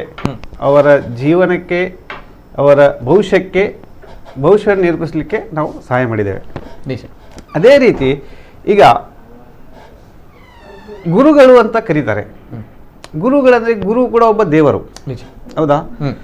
ನಾವು ಇಲ್ಲಿ ಎಷ್ಟು ಕೆಲಸವನ್ನು ಮಾಡಿದರೂ ಕೂಡ ನಮಗೆ ಸಿಗಬೇಕಾದಂಥ ಫಲ ಸಿಗದೇ ಇದ್ದಾಗ ನಾವು ಏನು ಮಾಡಬೇಕು? ನಿಜ ಅಲ್ವಾ? ನಾವು ಏನು ಮಾಡಬೇಕಂತ ಹೋದಾಗ ನಾವಿಲ್ಲಿ ಯಾರೂ ಕೈ ಹಿಡದೇ ಇದ್ದಾಗ, ಈಗ ಸರ್ಕಾರ ಕೈ ಹಿಡಿಲಿಲ್ಲ, ಮತ್ತು ಕಾಲೇಜಿನಲ್ಲಿ ಕೈ ಹಿಡಿಯೋದಿಲ್ಲ, ಮತ್ತು ಜನಗಳಿಗೂ ವಿಷಯ ಗೊತ್ತಾಗೋದಿಲ್ಲ. ಹಾಗಾಗಿ ನಾವು ಏನು ಮಾಡಬೇಕು? ಯಾರನ್ನು ಕೇಳಬೇಕು? ಸರ್ಕಾರಕ್ಕೂ ಮುಟ್ಟಿಸಾಗಿದೆ, ಅವರಿಂದ ಸರಿಯಾದಂಥ ರೆಸ್ಪಾನ್ಸ್ ಸಿಗ್ತಾ ಇಲ್ಲ ನಮಗೆ. ಹಾಗಾಗಿ ನಾವು ಏನು ಮಾಡ್ತಾ ಇದ್ದೇವೆ, ಈಗ ಕಷ್ಟ ಬಂದಾಗ ಒಂದು ಗಾದೆ ಇದೆ, ಕೇಳಿದಿರಬೇಕು ನೀವೆಲ್ಲ, ಸಂಕಟ ಬಂದಾಗ ವೆಂಕಟರಮಣ ಅಂತ. ಯಾವುದೇ ಥರದ ಮನುಷ್ಯ ಆದರೂ ಕೂಡ, ಆಸ್ತಿಕನಾಗಿರಲಿ ನಾಸ್ತಿಕನಾಗಿರಲಿ, ಅವನಿಗೆ ತುಂಬ ಅವನ ಕೈಯಲ್ಲಿ ಅವನ ಸಮಸ್ಯೆಯನ್ನು ಪರಿಹಾರ ಮಾಡಿಕೊಳ್ಳದೆ ಆಗೋದಿಲ್ಲ ಅಂತ ಅನ್ನಿಸಿದಾಗ ಅವನೇನು ಮಾಡ್ತಾನೆ? ಅವನು ಒಂದು ವೈಚಾರಿಕವಾಗಿ ಕನ್ವರ್ಟ್ ಆಗ್ತಾನೆ. ದೇವರ ಮೊರೆ ಹೋಗಲಿಕ್ಕೆ ಇಲ್ಲಿ ಅವನು ಪ್ರಯತ್ನ ಪಡ್ತಾನೆ. ನನ್ನ ಕೈಯಲ್ಲಿ ಆಗದೇ ಇದ್ದಾಗ, ನನ್ನ ಸುತ್ತಮುತ್ತಿನವರ ಕೈಯಿಂದ ಆಗದೇ ಇದ್ದಾಗ, ಯಾರಾದರೂ ನನ್ನ ಒಬ್ಬರು ಸಮಸ್ಯೆನ ಬಗೆಹರಿಸ್ತಾರೆ ಅನ್ನುವಂಥ ಒಂದು ಕಾರಣಕ್ಕೆ ಅವನು ದೇವರ ಮೊರೆ ಹೋಗಲಿಕ್ಕೆ ಒಂದು ಕಾರಣ ಆಗ್ತಾನೆ. ಹಾಗಾಗಿ ಇಲ್ಲಿ ದೇವರು ನಮಗೆ ಫಲ ಕೊಡ್ತಾನೆ ಇಲ್ವೋ ಅನ್ನುವಂಥದ್ದು ವಿಷಯ ಬರೋದಿಲ್ಲ. ಇಲ್ಲಿ ನಾವು ಯಾವುದೇ ಕೆಲಸವನ್ನು ಮಾಡಬೇಕಾದಾಗ ಕೆಲಸ ಮಾಡಿದರೆ ನಮಗೆ ಗೊತ್ತಾಗೋದು ಉತ್ತರ, ನಮ್ಮ ಕೆಲಸ ಆಗಿದೆ ಆಗೋದಿಲ್ವ. ಹಾಗಾಗಿ ನಾವು ದೇವರನ್ನು ಮೊರೆ ಹೋಗಿದ್ದೇವೆ. ದೇವರು ನಮ್ಮಲ್ಲಿ ಈ ದಕ್ಷಿಣ ಕನ್ನಡ ಜಿಲ್ಲೆಯಲ್ಲಿ ಸಾಕಷ್ಟು ದೇವರುಗಳಿದ್ದಾರೆ. ಎಲ್ಲ ದೇವರುಗಳ ಮೇಲೆ ನಂಬಿಕೆಯೂ ಇದೆ. ಆ ದೇವರುಗಳು ಕೂಡ ಅಷ್ಟೇ ಪ್ರಭಾವಿಗಳು ಇದ್ದಾರೆ. ಹಾಗಾಗಿ ದೇವರುಗಳನ್ನು ನಾವೀಗ ನಂಬಿಕೊಂಡು ದೇವರು ನಮ್ಮ ಕೈ ಹಿಡಿತಾನೆ ಅಂತೇಳಿ ಇವತ್ತು ನಾವು ಎಲ್ಲ ಸರ್ವಧರ್ಮ ಮಂದಿರಗಳು, ಮಸೀದಿಗಳು, ಚರ್ಚ್ಗಳಿಗೆ ಭೇಟಿ ಕೊಟ್ಟು ದೇವರಲ್ಲಿ ಪ್ರಾರ್ಥನೆ ಮಾಡಿ ನಮ್ಮ ಎಲ್ಲ 14,500 ಅತಿಥಿ ಉಪನ್ಯಾಸಕರಿಗೆ ದೇವರ ಅಭಯ ಇರಲಿ ಅಂತೇಳಿ ನಾವು ಇವತ್ತು ಕೇಳಿಕೊಂಡು ಬಂದಿದ್ದೇವೆ. ಹಾಗಾಗಿ ಈ ಅತಿಥಿ ಉಪನ್ಯಾಸಕರು ಸುಮಾರು 1 ತಿಂಗಳಾಯಿತು. ಈಗ ಇವತ್ತೇ ಕರೆಕ್ಟಾಗಿ 1 ತಿಂಗಳು ನಾವು ತರಗತಿ ಬಹಿಷ್ಕರಿಸಿದ್ದೇವೆ. 1 ತಿಂಗಳಾಯಿತು. ಈಗ ನಮಗೆ ಇರುವಂಥದ್ದು ಸಮಸ್ಯೆ ಏನಂದರೆ, ಈಗ ನಾಳೆ ಒಂದು ಸರ್ಕಾರದ ಒಂದು ಮೀಟಿಂಗ್ ಇದೆ. ಸರ್ಕಾರದ ಮೀಟಿಂಗ್ ಮೇಲೆ ನಮಗೆ ಬುಧವಾರದ ಕೆಲಸದ ಬಗ್ಗೆ ಗೊತ್ತಾಗ್ತದೆ. ಈ ಬುಧವಾರದ ಕೆಲಸದಲ್ಲಿ ಸರ್ಕಾರ ಯಾವ ರೀತಿಯ ನಿರ್ಣಯವನ್ನು ನಾಳೆ ತೆಗೆದುಕೊಳ್ಳುತ್ತದೆ ಅದರ ಮೇಲೆ ಅದು ಡಿಪೆಂಡ್ ಆಗಿರ್ತದೆ. ಸರ್ಕಾರ ನಮ್ಮ ಫೇವರ್ ಆಗಿ ಏನಾದರೂ ವಿಷಯಗಳನ್ನು ತೆಗೆದುಕೊಂಡಾಗ ನಮ್ಮ ಪರವಾಗಿದ್ದರೆ ನಮ್ಮ ಕ್ಲಾಸ್ ತರಗತಿಗಳನ್ನು ಮುಂದುವರಿಸ್ತೇವೆ. ಅದು ನಮ್ಮ ಪರವಾಗಿ ಇಲ್ಲದೇ ಇದ್ದರೆ ನಾವು ಮತ್ತೆ ಪುನಃ ಬಹಿಷ್ಕಾರಕ್ಕೆ ಹೋಗಲೇಬೇಕಾಗ್ತದೆ. ಹಾಗಾಗಿ ನಾವು ಈಗ ದೇವರ ಮೊರೆಯಲ್ಲಿ ಕಡೆಯ ಅವಕಾಶ ಅಂತೇಳಿ ದೇವರ ಮೊರೆ ಹೋಗಿ ನಾವು ದೇವರಲ್ಲಿ ಪ್ರಾರ್ಥನೆಯನ್ನು ಮಾಡಿ ಬಂದಿದ್ದೇವೆ. ಎಸ್ ಸರ್, ಇದು ಮಹಾಂತೇಶ್ ದಿಡ್ಡಿ ಅವರ ಮಾತುಗಳು, ದಿಡ್ಡಿ ಮನೆಯವರದು. ಜೊತೆಗೆ ಅನೇಕ ಕರೆಗಳು ಬರ್ತಾ ಇದೆ. ತಾಂತ್ರಿಕ ಭಾಗದ ಸಮಸ್ಯೆಗಳಿಂದ ಸ್ವಲ್ಪ ಕಾರ್ಯಕ್ರಮವನ್ನು ಸ್ವಲ್ಪ ತಡವಾಗಿ ನಾವು ಪ್ರಾರಂಭ ಮಾಡಿದ್ವಿ, ಕ್ಷಮೆ ಇರಲಿ. ಜೊತೆಗೆ ಅನೇಕ ಕರೆಗಳು ಲೈನಲ್ಲಿ ಇದ್ದಾರೆ. ಸೊ ಒಂದು ಕರೆಯನ್ನು ಸ್ವೀಕಾರ ಮಾಡ್ತಿರ್ತಾರೆ, ತದನಂತರ ಮೇಡಮ್ ಅವ್ರ ಜೊತೆ ರಿಯಾಕ್ಷನ್ಗೆ ಹೋಗ್ತೇನೆ. ಹಲೋ ಸರ್, ನಮಸ್ತೆ. ಸರ್ ನಮಸ್ತೆ, ಧ್ವನಿ ಕೇಳ್ತಾ ಇದೆಯಾ? ಹಲೋ ಸರ್ ನಮಸ್ತೆ, ಧ್ವನಿ ಕೇಳ್ತಾ ಇದೆಯಾ ಸರ್? ಹಲೋ ಸರ್ ನಮಸ್ತೆ, ಧ್ವನಿ ಕೇಳ್ತಾ ಇದೆಯಾ? ಓಕೆ, ಕರೆ ಮಾಡಿದಾಗ ದಯಮಾಡಿ ತಮ್ಮ ಟಿವಿಯಲ್ಲಿ ಮ್ಯೂಟ್ ಮಾಡಿ ಕರೆ ಮಾಡಿ. ಎಸ್, ಅದೇ ರೀತಿ ಶಕುಂತಲಾ ಡಿ ಅವರು ಮಹಿಳಾ ಅತಿಥಿ ಉಪನ್ಯಾಸಕರು, ಸರ್ಕಾರಿ ಪ್ರಥಮ ದರ್ಜೆ ಕಾಲೇಜು, ಮಂಗಳೂರು. ಮೇಡಮ್ ನಮಸ್ತೆ, ಒನ್ಸ್ ಅಗೇನ್ ವೆಲ್ಕಮ್. ಎಷ್ಟು ವರ್ಷದಿಂದ ತಾವು ಅತಿಥಿ ಉಪನ್ಯಾಸಕರಾಗಿ ಕೆಲಸ ಮಾಡ್ತಾ ಇದ್ದೀರಾ ಮೇಡಮ್? ನಾನೀಗ ಇದು 8ನೇ ವರ್ಷ ಸರ್. 8ನೇ ವರ್ಷದಿಂದ. ಹೇಳಿ ಮೇಡಮ್, ಏನು ಹೇಳಲಿಕ್ಕೆ ಇಷ್ಟಪಡ್ತೀರಾ ಸದ್ಯ ಪರಿಸ್ಥಿತಿ ಬಗ್ಗೆ, ಆಗ್ತಾ ಇರುವಂತಹ ಅನ್ಯಾಯಗಳ ಬಗ್ಗೆ? Yes madam, first reaction. Sir, ನಾನು ಈ ಅಧ್ಯಾಪಕ ವೃತ್ತಿಗೆ ನಾನು ಬಹಳ ಇಷ್ಟಪಟ್ಟು ಬಂದದ್ದು, ಬಹಳ ಇಷ್ಟಪಟ್ಟು ಬಂದು, ಬಟ್ ಆದ್ರೆ ಈ ಮಕ್ಕಳಿಗೆ ನಾನೀಗ ಹೇಳಲಿಕ್ಕೆ ಅಧ್ಯಾಪಕ ವೃತ್ತಿಗೆ ಬನ್ನಿ ಅಂತ ಹೇಳಲಿಕ್ಕೆ ನನಗೆ ಮುಜುಗರ ಆಗ್ತಾ ಇದೆ. ಯಾಕಂದ್ರೆ ನಾವು ನಮ್ಮ ಜೀವನ ಮಟ್ಟ ಅಷ್ಟು ಕುಸಿದಿದೆ. ಯಾಕಂದ್ರೆ ನಮಗೆ ಜೀವನ ನಡೆಸಲಿಕ್ಕೆ ಬೇಕಾದಂಥ ಏನು ಒಂದು ಮೂಲ ವೇತನ ಕೂಡ ನಮಗೆ ಸಿಗ್ತಾ ಇಲ್ಲ ಸರ್.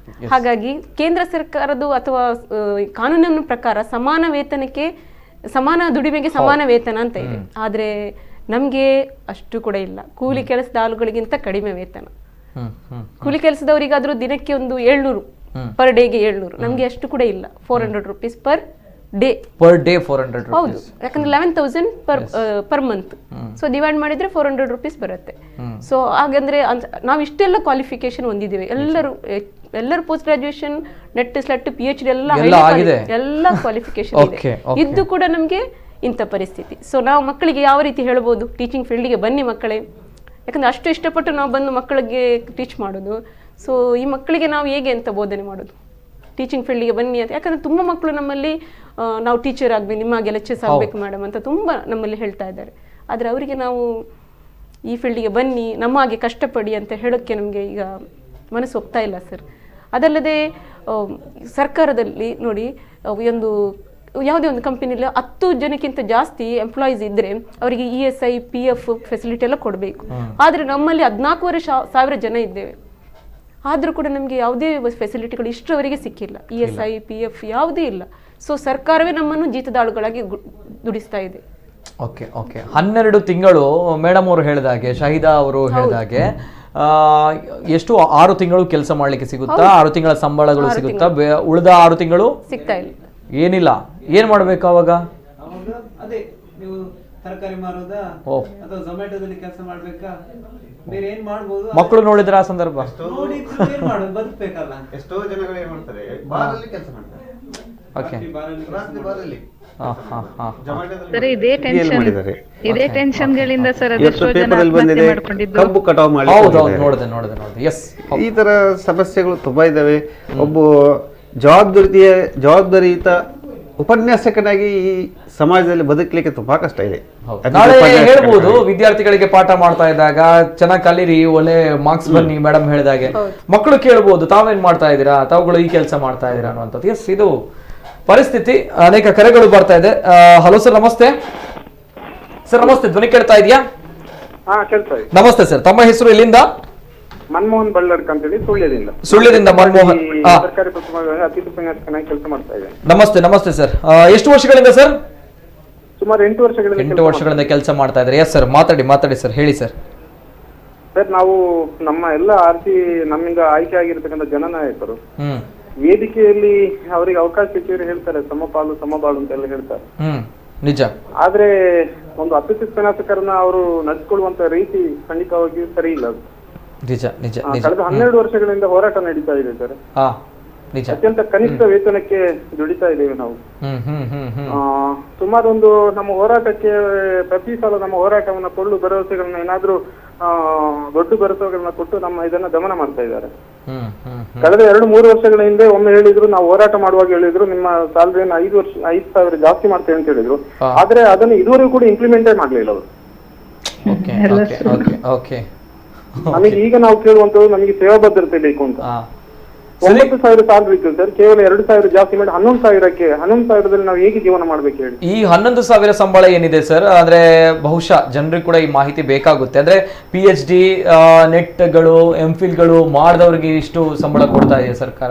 ಸರ್ ಇಲ್ಲ, ಬರೀ PG ಮಾಡಿದವರಿಗೆ 11, ನೆಟ್ ಸ್ಲೆಟ್ ಎಲಿಜಿಬಿಲಿಟಿ ಇದ್ದವರಿಗೆ 13. ಓ, ನೆಟ್ ಸ್ಲೆಟ್ ಎಲಿಜಿಬಿಲಿಟಿ ಇದ್ದವರಿಗೆ 13, ಪಾಸ್ ಆದವರಿಗೆ 13,000 ಕೊಡ್ತಾ ಇದ್ದಾರೆ. ಉಳಿದವರಿಗೆ 11,000. ನಾವು ಇತರಿಗೆ ಲೆಕ್ಚರ್ಸ್ ಇದ್ದಾರೆ, ಅವರಾಗಿ ವಿದ್ಯಾರ್ಥಿಗಳಿಗೆ ನಾವು ನ್ಯಾಯ ಒದಗಿಸ್ತಾ ಇದ್ದೇವೆ. ಆದ್ರೆ ಅವರಿಗೆ ನಿಮಗೆ ಗೊತ್ತಿದೆ UG ಸ್ಕೇಲ್ ಅದು ಎಷ್ಟು ಸ್ಯಾಲರಿ ಅವರಿಗೆ ಇದೆ ಅಂತ. ಆದ್ರೆ ನಮಗೆ ಕೇವಲ 11,000 13,000 ಹೀಗೆ ನೆಟ್ ಸ್ಲೆಟ್ ಪಾಸ್ ಆದವರಿಗೆ 13,000 ಕೊಟ್ಟು ನಮ್ಮನ್ನು ದುಡಿಸ್ಕೊಳ್ತಾರೆ. ಒಂದು ರೀತಿ ಅದು ಗೀತದಾಳ ರೀತಿಯಲ್ಲಿ. ನಿಜ ನಿಜ ನಿಜ, ಡೌಟೇ ಇಲ್ಲ. ಯಾವುದೇ ಸೌಲಭ್ಯವೂ ಇಲ್ಲ ಸರ್, ಒಂದು ರಜೆ ಸಹ ಇಲ್ಲ ನಮ್ಗೆ. ರಜೆ ಒಂದು ತಗೊಳ್ಳುವ ಅಂದ್ರೆ ರಜೆ ಇಲ್ಲ, ನಿಮ್ಗೆ ಹೇಗೆ ರಜೆ ಕೊಡುದಂತ ಹೇಳ್ತಾರೆ. ಹಾಗಾದ್ರೆ ನಮ್ಗೆ ಕಾಯಿಲೆಗಳು ಬರುದಿಲ್ವಾ, ಅಥವಾ ನಮ್ಮನೇಲಿ ಶುಭ ಅಶುಭ ಕಾರ್ಯಗಳು ಆಗುದಿಲ್ವಾ?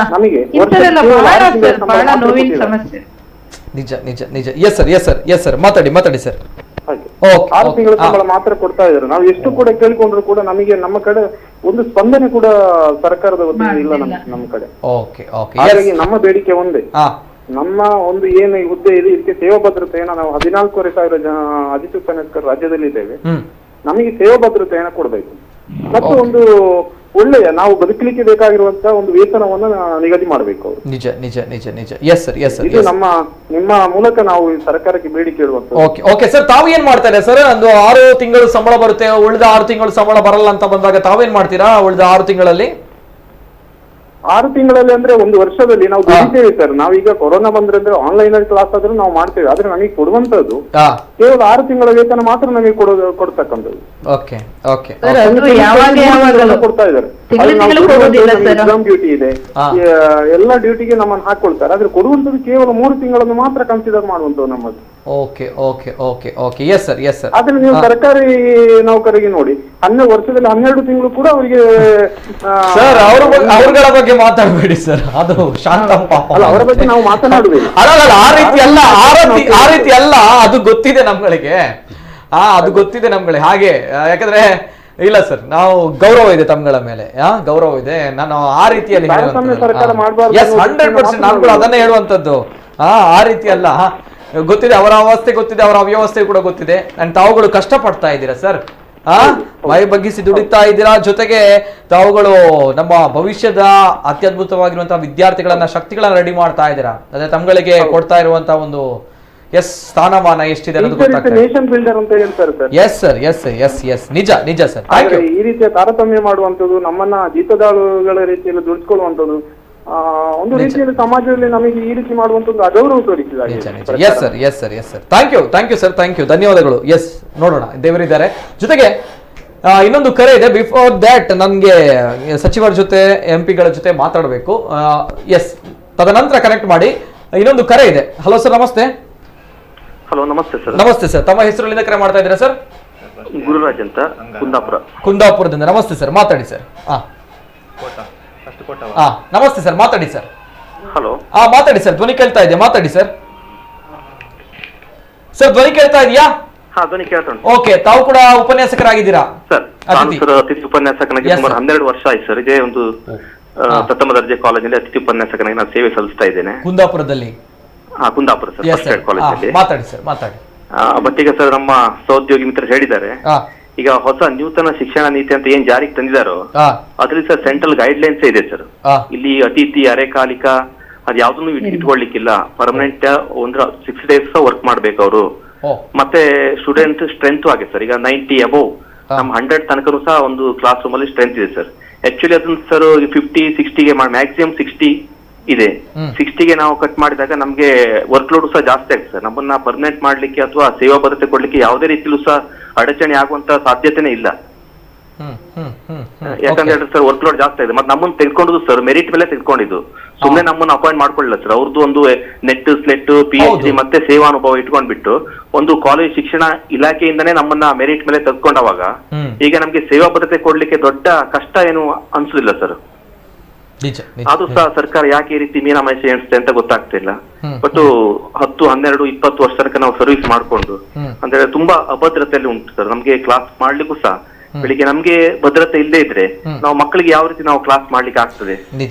ಮಕ್ಕಳ ಭವಿಷ್ಯ ಯಾವ ರೀತಿ ರೂಪಿಸ್ಕೊಳ್ಳಿಕ್ಕೆ ನಮ್ಗೆ ಸಾಧ್ಯ ಇದೆ? ನಿಜ ನಿಜ ನಿಜ ಸರ್. ತಾವು ನಾನು ನಾನು ಈ ಒಂದು ಕೇಳ್ಪಟ್ಟೆ, ಅದೇ ನೇರವಾಗಿ ಎಲ್ಲ ತಿಂಗಳುಗಳಲ್ಲಿ ಸಂಬಳ ಬರಲ್ಲ, ಸಂಬಳ ಬರದಂತ ತಿಂಗಳು ಕೂಡ ಇದೆ, ಜೀವನ ಕಷ್ಟ ಇದೆ ಅಂತ ಬಂದಾಗ ತಾವೇನ್ ಮಾಡ್ತೀರಾ ಸರ್?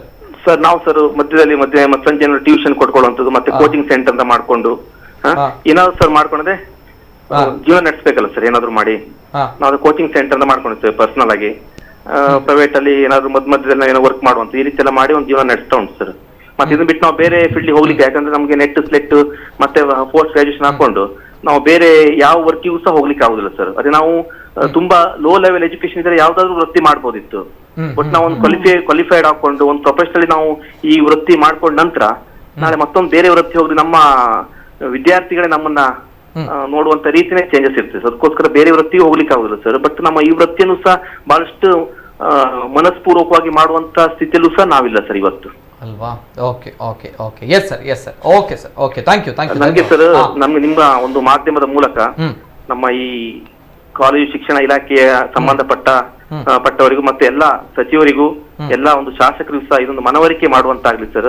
ನಿಮ್ಮಿಂದ ಒಂದು ಒಳ್ಳೆಯ ಒಂದು ಕಾರ್ಯ ಆಗ್ಲಿ ಅಂತ ಹೇಳ್ಬಿಟ್ಟು ನಾನು ಆಶಿಸ್ತಾ ಇದ್ದೀನಿ. Thank you sir. ನಮ್ಮ ಉದ್ದೇಶ ಕೂಡ ಅದೇ, ಈ ಸಮಸ್ಯೆಗಳನ್ನು ನೋಡಿದಾಗ ಅಂದ್ರೆ ಕೆಲವು ಇದ್ರ ಬಗ್ಗೆ ಸರ್ ಆಕ್ಚುಲಿ ಸರ್ ನಮ್ಮ ಹೆಚ್ಚಿನ ಜನರಿಗೆ, ಹೆಚ್ಚಿನ ವಿದ್ಯಾರ್ಥಿಗಳ ಪೋಷಕರಿಗೂ ಸಹ ನಮ್ಮ ವಿಷಯನೇ ಗೊತ್ತಿಲ್ಲ. ಅಂದ್ರೆ ಎಲ್ಲರೂ ಸಹ UGC ಸ್ಕೇಲ್ ಅನ್ನ ಪಡೀತಾ ಇದ್ದಾರೆ. ಇವರು ಎಲ್ಲರೂ ಸಹ ಒಳ್ಳೆ ಒಂದು ಲೈಫ್ ಅಲ್ಲಿ ಸೆಟ್ಲ್ ಆಗಿದ್ದಾರೆ. ಇವರಿಗೇನು ಕಡಿಮೆ ಇಲ್ಲ ಅನ್ನುವಂತ, ಅಂದ್ರೆ ನಾವು ಸರ್ ಒಳ್ಳೆಯ ಸ್ಟೇಟಸ್ ಅಲ್ಲೇ ನಾವು ಹೋಗ್ಬೇಕಲ್ಲ ಕಾಲೇಜಿಗೆ ಹೋಗುವಾಗ. ಅಂದ್ರೆ ಮಕ್ಕಳಿಗಿಂತ ನಾವು ಕಡೆಯಾಗಿ ಇರಬಾರ್ದಲ್ಲ ಅನ್ನುವಂತ ಸ್ಟೇಟಸ್ ಅಲ್ಲೇ ನಾವು ಮೇಂಟೈನ್ ಮಾಡ್ತಾ ಉಂಟಲ್ಲ. ಅದಕ್ಕೋಸ್ಕರ ನಮ್ಮ ಬಡ ಪರಿಸ್ಥಿತಿ ಏನಿದೆ ಅಂತ ಅವ್ರು ಯಾರಿಗೂ ಸಹ ಅರಿವಿಲ್ಲ ಸರ್. ಇದ್ರ ಬಗ್ಗೆ ನೀವು ಸ್ವಲ್ಪ ಇದ್ರ ಬಗ್ಗೆ ಸರ್ ಅರಿವನ್ನ ಮಾಡಿ ಸ್ವಲ್ಪ ಮನವರಿಕೆ ಮಾಡಿ ಕೊಡ್ಬೇಕು. ಶ್ರೀಯುತ ಯಡಿಯೂರಪ್ಪನವರು ಸರ್ ವಿಡಿಯೋ ಸಹಿತ ಇದೆ ಸರ್. ಅವರು ಹೇಳಿದ್ದು, ನಾವು ಫ್ರೀಡಂ ಪಾರ್ಕ್ ಅಲ್ಲಿ ನಾವು ಮುಷ್ಕರ ಮಾಡ್ತಾ ಇರುವಾಗ ನಿಮ್ಗೆ ಸೇವಾ ಭದ್ರತೆ ಕೊಡುವಂತ ಒಂದು ಕೆಲಸ ಮುಂದಿನ ದಿನಗಳಾಗ್ತದೆ ಅಂತ ಹೇಳಿ ಹೋಗಿದ್ದಾರೆ.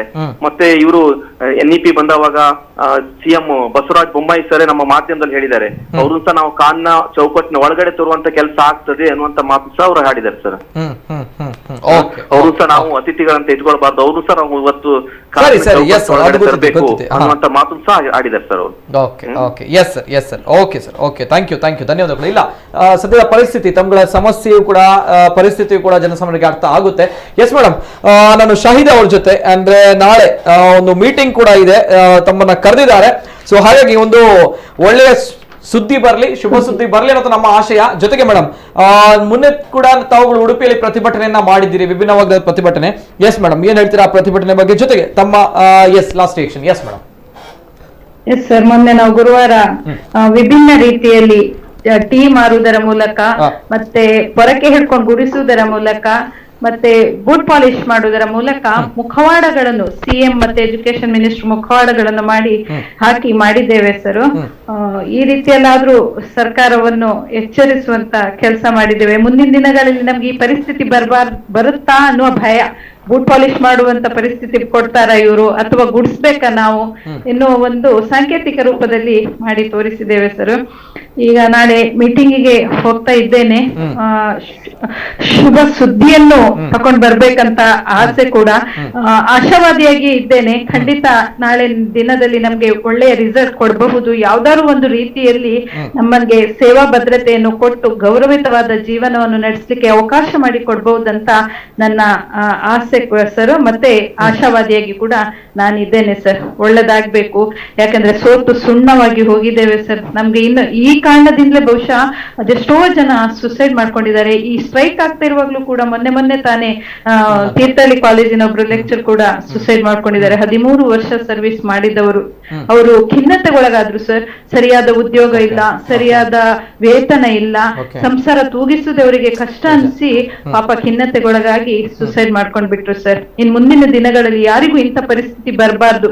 ಸಮಾಜದಲ್ಲಿ ಗೌರವಿತವಾದ ಜೀವನ ಮಾಡ್ಕೊಂಡು ನಾವು ಕಲಿಸುವ ಮಕ್ಕಳಿಗೆ ನಾವು ರೋಲ್ ಮಾಡೆಲ್ ಆಗಿ ಇರ್ಬೇಕಂತ ನನ್ನ ಆಸೆ ಸರ್. ಯಾಕಂದ್ರೆ ಇಷ್ಟು ವಿದ್ಯಾವಂತರಾಗಿ ನಾವು ಇಂಥ ಕಳಪೆ ಜೀವನ ಮಾಡುವುದು, ಸಂಸಾರವನ್ನು ತೂಗಿಸುವುದು, ಈಗಿನದು ದುಬಾರಿ ಸಮಯ. ಈಗ ಪ್ರತಿಯೊಂದು ವಸ್ತು ಎಷ್ಟು ಕಾಸ್ಟ್ಲಿ, ದುಬಾರಿ ಜೀವನ ಈಗ. ಅಂಥದ್ರಲ್ಲಿ ನಾವು 11-13 ಸಾವಿರ ಹಿಡ್ಕೊಂಡು ಏನ್ ಮಾಡು ಸರ್? ಅದು 6 ತಿಂಗಳು ಯಾವಾಗ್ಲೂ ಒಮ್ಮೊಮ್ಮೆ ಕೊಡುವಂತ ಸ್ಯಾಲರಿ. ಅದು ಒಂದೇ ತಿಂಗಳಿಗೂ ಸಹ ಕೊಡಲ್ಲ. ಒಂದು ರಜೆ ಇಲ್ಲ, ಹೆರಿಗೆ ಭತ್ಯೆ ಇಲ್ಲ. ನಾವು ಸಾಧಾರಣ 75% ಮಹಿಳೆಯರೇ ಇದ್ದೇವೆ ಸರ್. ಅವರಿಗೆ ಅಲ್ಲಿ ಹೆರಿಗೆ ಭತ್ಯೆ ಇಲ್ಲ. ಫೈಟ್ ಮಾಡಿ ಒಂದ್ 3 ತಿಂಗಳು ರಜೆಯನ್ನು ತಗೊಂಡಿದ್ದೇವೆ. ಪ್ರತಿಯೊಂದು ನಾವು ಇಲ್ಲಿ ಫೈಟ್ ಮಾಡಿಯೇ ತಗೊಂಡಿದ್ದೇವೆ ಸರ್. ಸರ್ಕಾರ ಅಂತೂ ನಮ್ಗೆ ಏನು ಕೊಡ್ಲಿಲ್ಲ. ಹಾಗಾಗಿ ಈ ಸಲ ದೊಡ್ಡ ಮಟ್ಟದಲ್ಲಿ, ಬೃಹತ್ ಮಟ್ಟದಲ್ಲಿ ನಾವು ಮುಷ್ಕರವನ್ನು ಹಮ್ಮಿಕೊಂಡಿದ್ದೇವೆ. ಇದು ಸಕ್ಸಸ್ ಆದ್ರೆ ಸಾಕು ಸರ್. ಎಲ್ಲರ ಬಾಳಿಗೊಂದು ಬೆಳಕು ಸಿಕ್ಕರೆ ಸಾಕೆನ್ನುವುದು ನಮ್ಮೆಲ್ಲರ ಆಶಯ. ಎಲ್ಲರಿಗೂ ಒಳ್ಳೇದಾಗ್ಲಿ, ಎಲ್ಲರಿಗೂ ನ್ಯಾಯ ಸಿಗ್ಲಿ.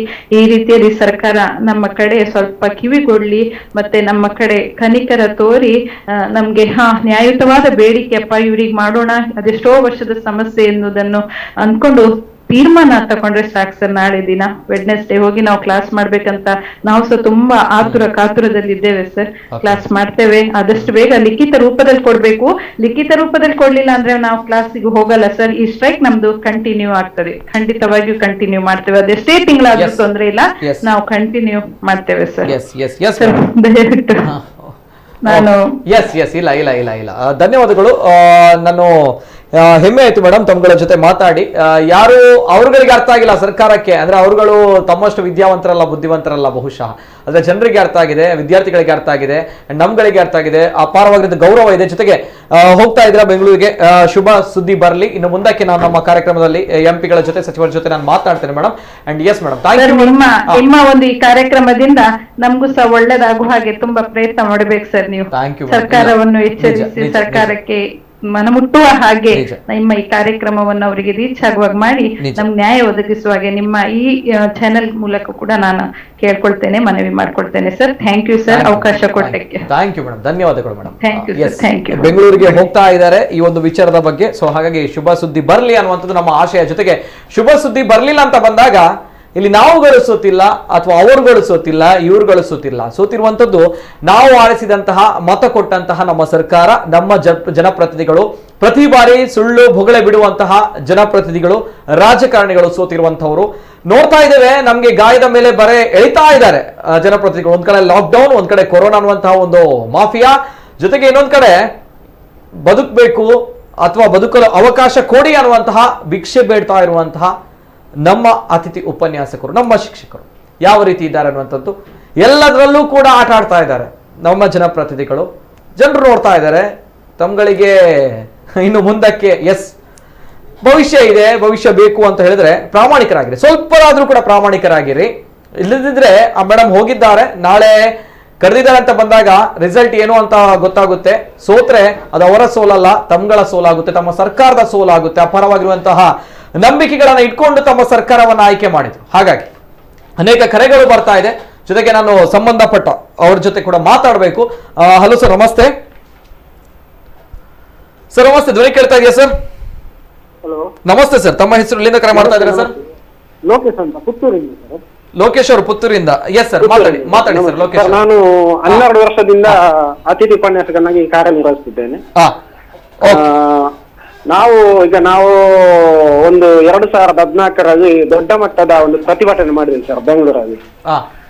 MG ರೋಡ್ ಅಲ್ಲೆಲ್ಲ ಪ್ರತಿಭಟನೆ ಮಾಡಿ ಸಂಜೆ ಹೊತ್ತಿಗೆ ನಮ್ಮನ್ನೆಲ್ಲ ಬಸ್ಸಲ್ಲಿ ತುಂಬಿಸಿ ಆಡಿಗೋಡಿ ಜೈಲಿಗೆ ತಗೊಂಡು ಹೋದ್ರು.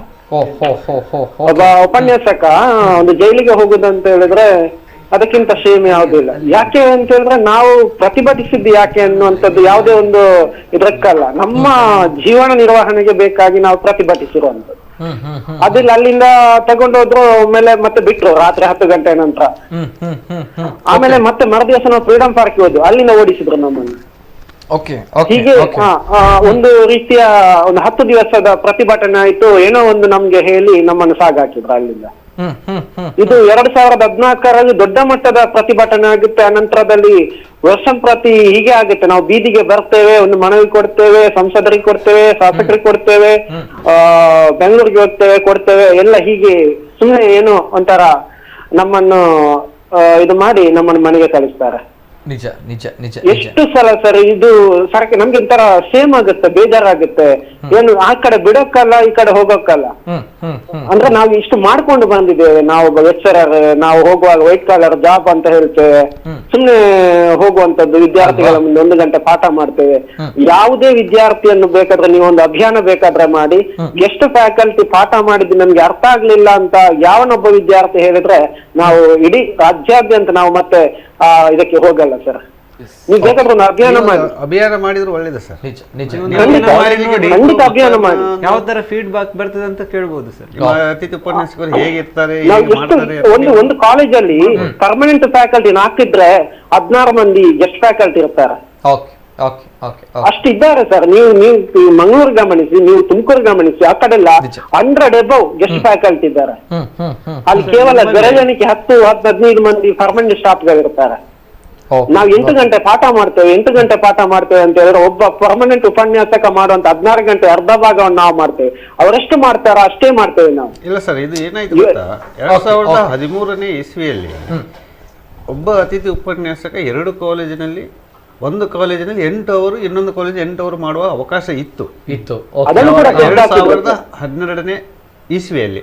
ಯಾವಾಗ 13ರಲ್ಲಿ ಸರ್ಕಾರ ಚೇಂಜ್ ಆಯ್ತು, ಆಗ ಹೊಸ ನೀತಿಯನ್ನು ತಂದು ಒಂದೇ ಗೌರ್ಮೆಂಟ್ ಕಾಲೇಜಲ್ಲಿ ಒಂದೇ 8 ಗಂಟೆಯನ್ನ ಪಾಠ ಮಾಡ್ಬೇಕಂತೇಳಿ ಈ ಸಮಸ್ಯೆಯನ್ನ ಒಂದಿದ್ದನ್ನ 10 ಮಾಡಾಯಿತು. ನಿರುದ್ಯೋಗ ಸಮಸ್ಯೆಯನ್ನು ನಿವಾರಣೆ ಮಾಡುವಂತ ಪ್ರಯತ್ನ ಮಾಡಿದ್ರು. ಈಗ ನಾವೇನಾಗಿದ್ದೇವೆ, ನಿರುದ್ಯೋಗಿಗಳಾಗಿದ್ದೇವೆ. ಅದು 2012ರಲ್ಲೇ ಸಮಸ್ಯೆಗೆ ಒಂದು ಪರಿಹಾರ ಸಿಕ್ತಿತ್ತು. ಈಗ ಅದನ್ನ ಅವರು ಡಬಲ್ ಮಾಡಿದ್ದಾರೆ. ಇಲ್ಲಿ ಈ ಬೇಕಿದ್ದ ಬದಲಾವಣೆ ಏನಿದೆ ಅದನ್ನು ಮಾಡಲ್ಲ, ಏನ್ ಬೇಡ ಇತ್ತು ಅಂತಹ ಬದಲಾವಣೆಗಳನ್ನ ಮಾಡಿದ್ದಾರೆ. ಇದು ಇರುವಂತದ್ದು ನಮ್ಮ ವ್ಯವಸ್ಥೆ. Yes sir, thank you sir. ಮಾತಾಡ್ತೀನಿ, ಅನೇಕ ಕರೆಗಳು ಬರ್ತಾ ಇದೆ. ಧನ್ಯವಾದಗಳು ಸರ್. ಎಸ್, ಇನ್ನೊಂದು ಕರೆ ಇದೆ. ಹಲೋ ಸರ್, ನಮಸ್ತೆ ಮೇಡಮ್. ನಮಸ್ತೆ, ಧ್ವನಿ ಕೇಳ್ತಾ ಇದೆಯಾ ಮೇಡಮ್? ಕೇಳಿಸ್ತದೆ. ನಮಸ್ತೆ ಮೇಡಮ್, ತಮ್ಮ ಹೆಸರು ಎಲ್ಲಿದೆ ಕರೆ ಮಾಡ್ತಾ ಇದ್ರೆ ಮೇಡಮ್? ನಾನು ಕಾಸ್ಟ್ರೇಟ್ ಕಾಲೇಜಿಂದ ಮಾಡ್ತೇನೆ. ನಮಸ್ತೆ ಮೇಡಮ್. ಕಳೆದ ಒಂದು 8 ವರ್ಷದಿಂದ ಅತಿಥಿ ಉಪನ್ಯಾಸಕರಾಗಿ ಕೆಲಸ ಮಾಡ್ತಾ ಇದ್ದೇನೆ. ಮಾತಾಡಿ ಮೇಡಮ್. ಫಸ್ಟ್ ಆಫ್ ಆಲ್ ನಾನು ನಮ್ಮ ಕುಡ್ಲ ಚಾನಲ್ಗೆ ನನ್ನ ಒಂದು ಧನ್ಯವಾದವನ್ನು ಸಮರ್ಪಿಸ್ತಾ ಇದ್ದೇನೆ. ಯಾಕೆಂತ ಹೇಳಿದ್ರೆ ನಮ್ಮ ಒಂದು ಸಮಸ್ಯೆಗೆ ಇಷ್ಟಾದ್ರೂ ಸ್ಪಂದನೆ ಕೊಡ್ತಾ ಇದ್ದೀರಲ್ಲ ಅಂತ ಒಂದು ಬಹಳ ಖುಷಿ ಆಗ್ತಾ ಉಂಟು. ನಮಗೊಂದು ಸಪೋರ್ಟ್ ಮಾಡ್ತಾ ಇದ್ದೀರಲ್ಲ ಅಂತ ಹೇಳಿ. ಇವತ್ತು ನಾವು ದೇವರ ಮೊರೆ ಹೋಗಿದ್ದೇವೆ. ಯಾಕೆ ಅಂತ ಹೇಳಿದ್ರೆ ನಮ್ಮದೊಂದು ಪವಿತ್ರ ವೃತ್ತಿ, ನಮ್ಮದೊಂದು ಸಮಾಜದಲ್ಲಿ ಗೌರವಯುತವಾದಂತ ವೃತ್ತಿ ಶಿಕ್ಷಕ ವೃತ್ತಿ. ಎಲ್ಲಾ ಒಂದು ಧರ್ಮದ ವಿದ್ಯಾರ್ಥಿಗಳಿಗೆ ನಾವು ಬೋಧನೆ ಮಾಡ್ತೇವೆ. ನಮಗೆ ಅಲ್ಲಿ ಯಾವುದೇ ರೀತಿಯ ಭೇದ ಭಾವ ಇರುವುದಿಲ್ಲ. ಮಕ್ಕಳು ನಮಗೆ ಎಲ್ಲಾ ಮಕ್ಕಳು ನಮಗೆ ನಮ್ಮ ಮಕ್ಕಳಾಗಿ ಒಂದೇ ತರ ಅಂತ ನಾವು ಭೇದ ಭಾವ ಇಲ್ಲದೆ ಮಾಡುವಂತ ಒಂದು ವೃತ್ತಿ ನಮ್ಮದು. ಹಾಗೆ ಇವಾಗ ನಾವೊಂದು ಕಳೆದ ಎಷ್ಟು ಸಾಧಾರಣ ಒಂದು 20 ವರ್ಷದಿಂದ ಈ ಸಮಸ್ಯೆ ಉಂಟು. ಆದ್ರೂ ಕೂಡ ಇದಕ್ಕೆ ಪರಿಹಾರ ಇನ್ನೂ ಸಿಗ್ಲಿಲ್ಲ. ಇವತ್ತು ನಾಳೆ ಸಿಗ್ಬೋದು ಅಂತ ಹೇಳುವ ಒಂದು ಆಶಾ ಭಾವನೆ ನಮ್ಮಲ್ಲಿದೆ. ಇನ್ನೊಂದು ಏನು ಅಂತ ಹೇಳಿದ್ರೆ, ಪ್ರತಿ ವರ್ಷ ಅಕಾಡೆಮಿಕ್ ಸ್ಟಾರ್ಟ್ ಆಗುವಾಗ 2 ತಿಂಗಳು ನಾವು ಮಿನಿಸ್ಟರ್ ಮನೆಗೆ ಹೋಗುವಂತದ್ದು, MLA ಮನೆ ಆಫೀಸಿಗೆ ಹೋಗುವಂತದ್ದು, ಇದೇ ನಮ್ಮ ಕೆಲಸ. ಪ್ರತಿ ವರ್ಷ ನಾವು ಹೋರಾಟ ಮಾಡಿ ನೆಕ್ಸ್ಟ್ ಟೈಮ್ಗೆ ನಾವು ಕಂಟಿನ್ಯೂ ಆಗ್ಬೇಕು. ನಮ್ಗೆ ಅಂದ್ರೆ ಅಷ್ಟೊಂದು ನಮ್ಗೆ ಸರ್ಕಾರ 1.5 ತಿಂಗಳು ಕಾಲೇಜ್ ಸ್ಟಾರ್ಟ್ ಆಗಿ 1.5 ತಿಂಗಳಾದ್ರೂ ಕೂಡ ನಮಗೆ ನಾವು ಹೋರಾಟ ಮಾಡ್ಬೇಕು. ಅಪಾಯಿಂಟ್ಮೆಂಟ್ ತಗೊಳ್ಬೇಕಾದ್ರೆ ಅಷ್ಟು ಹೋರಾಟ ಮಾಡಿ ತಗೊಳ್ಳುವಂತ ಅಲ್ಲೇ 1.5 ತಿಂಗಳು ಸಂಬಳ ಹೋಯ್ತಲ್ಲಿ, 1.5 ತಿಂಗಳು ಅಲ್ಲೇ, 3 ತಿಂಗಳು 1.5 ತಿಂಗಳು ಅಲ್ಲೇ ಹೋಯ್ತು. ಮತ್ತೆ ಇರುವಂತದ್ದು 1.5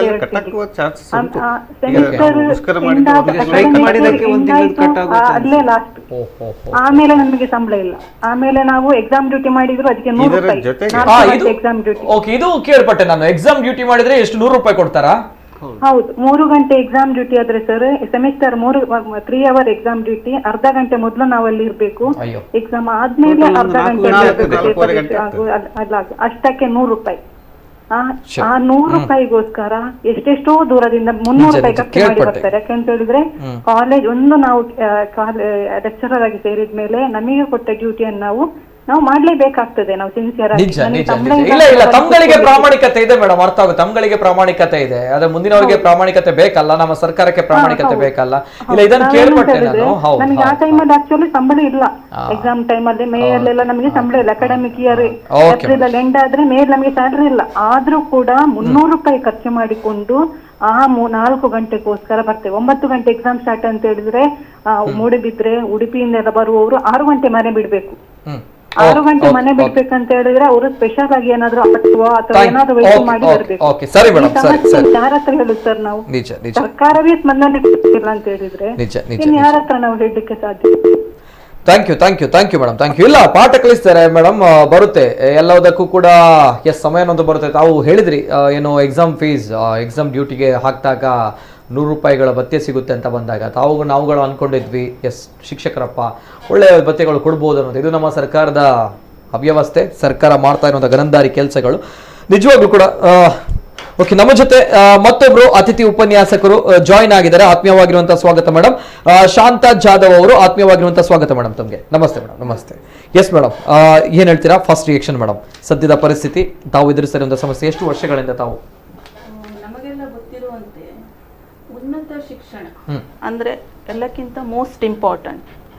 so in order to get higher education, ಬಡ ಮತ್ತು ಕೆಳ ಮಧ್ಯಮ ವರ್ಗದ ವಿದ್ಯಾರ್ಥಿಗಳು ಸರ್ಕಾರಿ ಕಾಲೇಜಿನಲ್ಲಿ ಅಡ್ಮಿಷನ್ ಮಾಡಿರ್ತಾರೆ.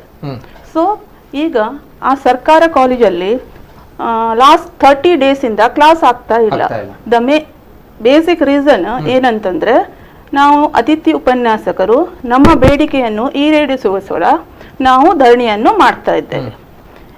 ಯಾವುದು ನಮ್ದು ಬೇಡಿಕೆ ಅಂತಂದ್ರೆ, ಈಗ ನಮ್ಗೆ ಸರ್ಕಾರ 12 ತಿಂಗಳು ನಮ್ಮ ಸೇವೆಯನ್ನ ಯೂಸ್ ಮಾಡ್ತಾ ಇದೆ. ಆದರೆ 12 ತಿಂಗಳ ಸೇವೆಯನ್ನ ಮಾಡಿಸಿಕೊಂಡು ನಮಗೆ ಕೊಡ್ತಾ ಇರೋದು 8 ತಿಂಗಳಿಗೆ ಸ್ಯಾಲರಿ ಅಷ್ಟೇ. ಎಷ್ಟು ಸ್ಯಾಲರಿ ಕೊಡ್ತಾ ಇದೆ? 11,000 for non NET or PhD and 13,000 NET ಆದವರಿಗೆ ಕೊಡ್ತಾ ಇದೆ. ಸೊ ಟೋಟಲಿ 4 ಮಂತ್ ಅಂದ್ರೆ 8 ಮಂತಿಗೆ 88 to 90,000 ಸಿಗುತ್ತೆ. ಸೊ ಪರ್ ಮಂತ್ ನಾವು ಕ್ಯಾಲ್ಕುಲೇಷನ್ ಮಾಡಿದ್ರೆ 8,000 ಅಬೌಟ್ 8 to 9,000 ಪರ್ ಮಂತ್ ನಮಗೆ ಸ್ಯಾಲರಿ ಸಿಗುತ್ತೆ. ಈ ಸ್ಯಾಲರಿಯನ್ನ ನಾವು ಡೈಲಿ ವೇಜರ್ ಕೂಲಿಗಳಿಗೆ ಕಂಪೇರ್ ಮಾಡಿದ್ರೆ ಏನಾಗ್ತದೆ ಅಂದ್ರೆ ಅವರಿಗೆ more than 700 ಪರ್ ಡೇ ಸಿಗ್ತದೆ. ನಾವು ಅಂದ್ರೆ ಮಂತ್ಲಿ ಎಷ್ಟಾಯ್ತು, more than 18,000 they are earning. How much we are earning by getting all this higher qualification, by being net PhD qualified.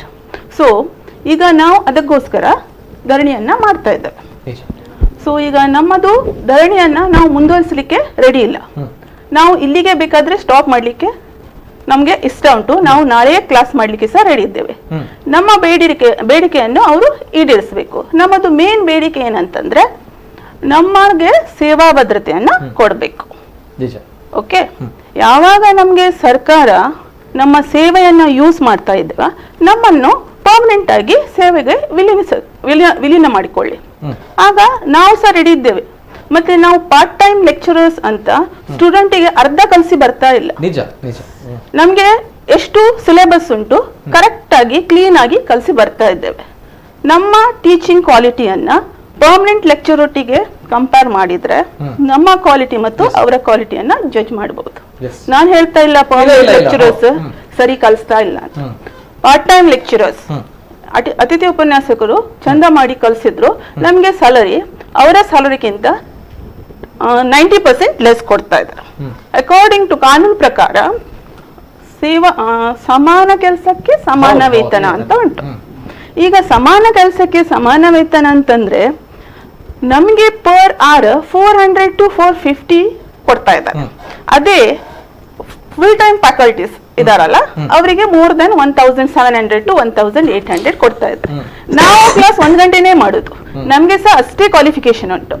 ಅವರಿಗೆ ಅವರು ಸಹ 1 ಗಂಟೆ ಮಾಡು.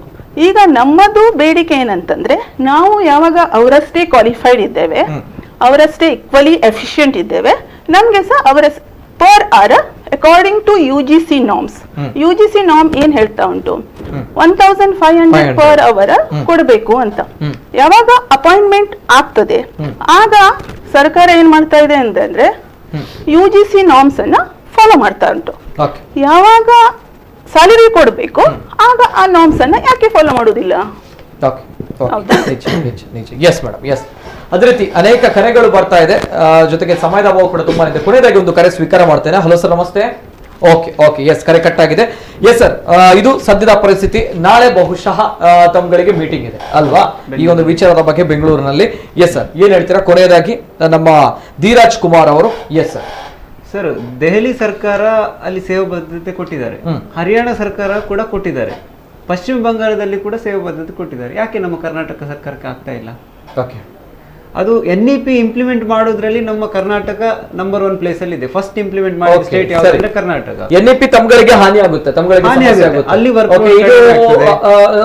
ಅಲ್ಲಿ ಕೆಲವರು ಮನೆಗೆ ಹೋಗ್ಬೇಕಾಗೋ ಪರಿಸ್ಥಿತಿ ಬರ್ತದೆ. ಅಲ್ಲಿ NEP ಇಂಪ್ಲಿಮೆಂಟ್ ಆ ಹಿಂದಿನ ಸಿಲೆಬಸ್ ಅಲ್ಲಿ 6 ಗಂಟೆ ಮಾಡುವ ಸಬ್ಜೆಕ್ಟ್ ಅನ್ನ ಈಗ 4 ಗಂಟೆ ಮಾಡಿದ್ದಾರೆ. ಅಲ್ಲಿ 2 ಅವರ್ ಹೋಯ್ತು. ಕ್ಲಾಸಸ್ ಹೆಚ್ಚಾದಾಗೆ ಅಲ್ಲಿ 4 ಕ್ಲಾಸ್ ಇದ್ರೆ 8 ಅವರು ಹೋಯ್ತು, ಒಬ್ಬ ಅತಿಥಿ ಉಪನ್ಯಾಸಕರಾಗಿ. NEP ಬಗ್ಗೆ ಜೊತೆಗೆ ತಮ್ಗಳಿಗೆ ಮುಂದೆ ಆಗುವಂತಹ ಸಮಸ್ಯೆಗಳ ಬಗ್ಗೆ ಮತ್ತೊಂದು ಆಂಗಲ್ ಅಲ್ಲಿ ನಾವು ಚರ್ಚೆ ಮಾಡೋಣ. ಎಸ್ ಸರ್, ಕೊನೆಯದಾಗಿ ತಮ್ಮ ಒಂದು ಬೇಡಿಕೆ, ಕೊನೆಯದಾಗಿ ಏನ್ ಹೇಳಿಕ್ಕೆ ಇಷ್ಟಪಡ್ತಾರೆ? ಈಗ ನಾಳಿನ ಮೀಟಿಂಗ್ ಬಗ್ಗೆ ಬೆಂಗಳೂರಿಗೆ ನಮಗೂ ಕರೆದಿದ್ದಾರೆ. ಸೊ ಆ ಮೀಟಿಂಗ್ ಅಲ್ಲಿ ಏನಾಗ್ತದೆ ಗೊತ್ತಿಲ್ಲ, ಯಾವ ರೀತಿ ನಮ್ಗೆ ಸಕಾರಾತ್ಮಕ ಸ್ಪಂದನೆ ಸಿಗ್ತದೆ ಅಂತ ಗೊತ್ತಿಲ್ಲ. ಆದ್ರೂ ನಾವು ಸರ್ಕಾರವನ್ನು ಮತ್ತೊಮ್ಮೆ ಕೇಳ್ಕೊಳ್ಳೋದು ಏನಂತ ಹೇಳಿದ್ರೆ, ನಾಳೆಗೆ ನಮ್ಗೆ ಸುದ್ದಿ ಬರ್ಲಿ ಅಂತ. ಯಾಕಂದ್ರೆ 1 ತಿಂಗಳು ಆಲ್ರೆಡಿ ಮಕ್ಕಳಿಗೆ ವೇಸ್ಟ್ ಆಗಿದೆ, ನಮ್ದು ವೇಸ್ಟ್ ಆಗಿದೆ ಇದರಿಂದ. ಯಾಕಂದ್ರೆ ಬಡ ವಿದ್ಯಾರ್ಥಿಗಳು ಅಥವಾ ಮಧ್ಯಮ ವರ್ಗದ ವಿದ್ಯಾರ್ಥಿಗಳು ಈ ಸರ್ಕಾರಿ ಕಾಲೇಜಿಗೆ ಬರುವವರು, ಹಣ ಇದ್ದವರು ಖಾಸಗಿ ಕಾಲೇಜಿಗೆ ಹೋಗ್ತಾರೆ, ಅವ್ರಿಗೇನು ಸಮಸ್ಯೆ ಇಲ್ಲ, ಅಲ್ಲಿ ಕ್ಲಾಸ್ ಆಗ್ತಾ ಇದೆ.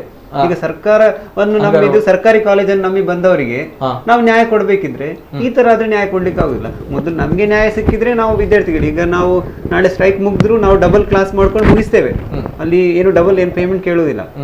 1 ತಿಂಗಳ ಸ್ಯಾಲರಿ ಕಟ್ ಮಾಡ್ಲಿ ಅವರು, ಬೇಜಾರಿಲ್ಲ. ಬಟ್ ಇದಕ್ಕೊಂದು ತಾರ್ಕಿಕ ಅಂತ್ಯ ಸಿಗ್ಬೇಕು.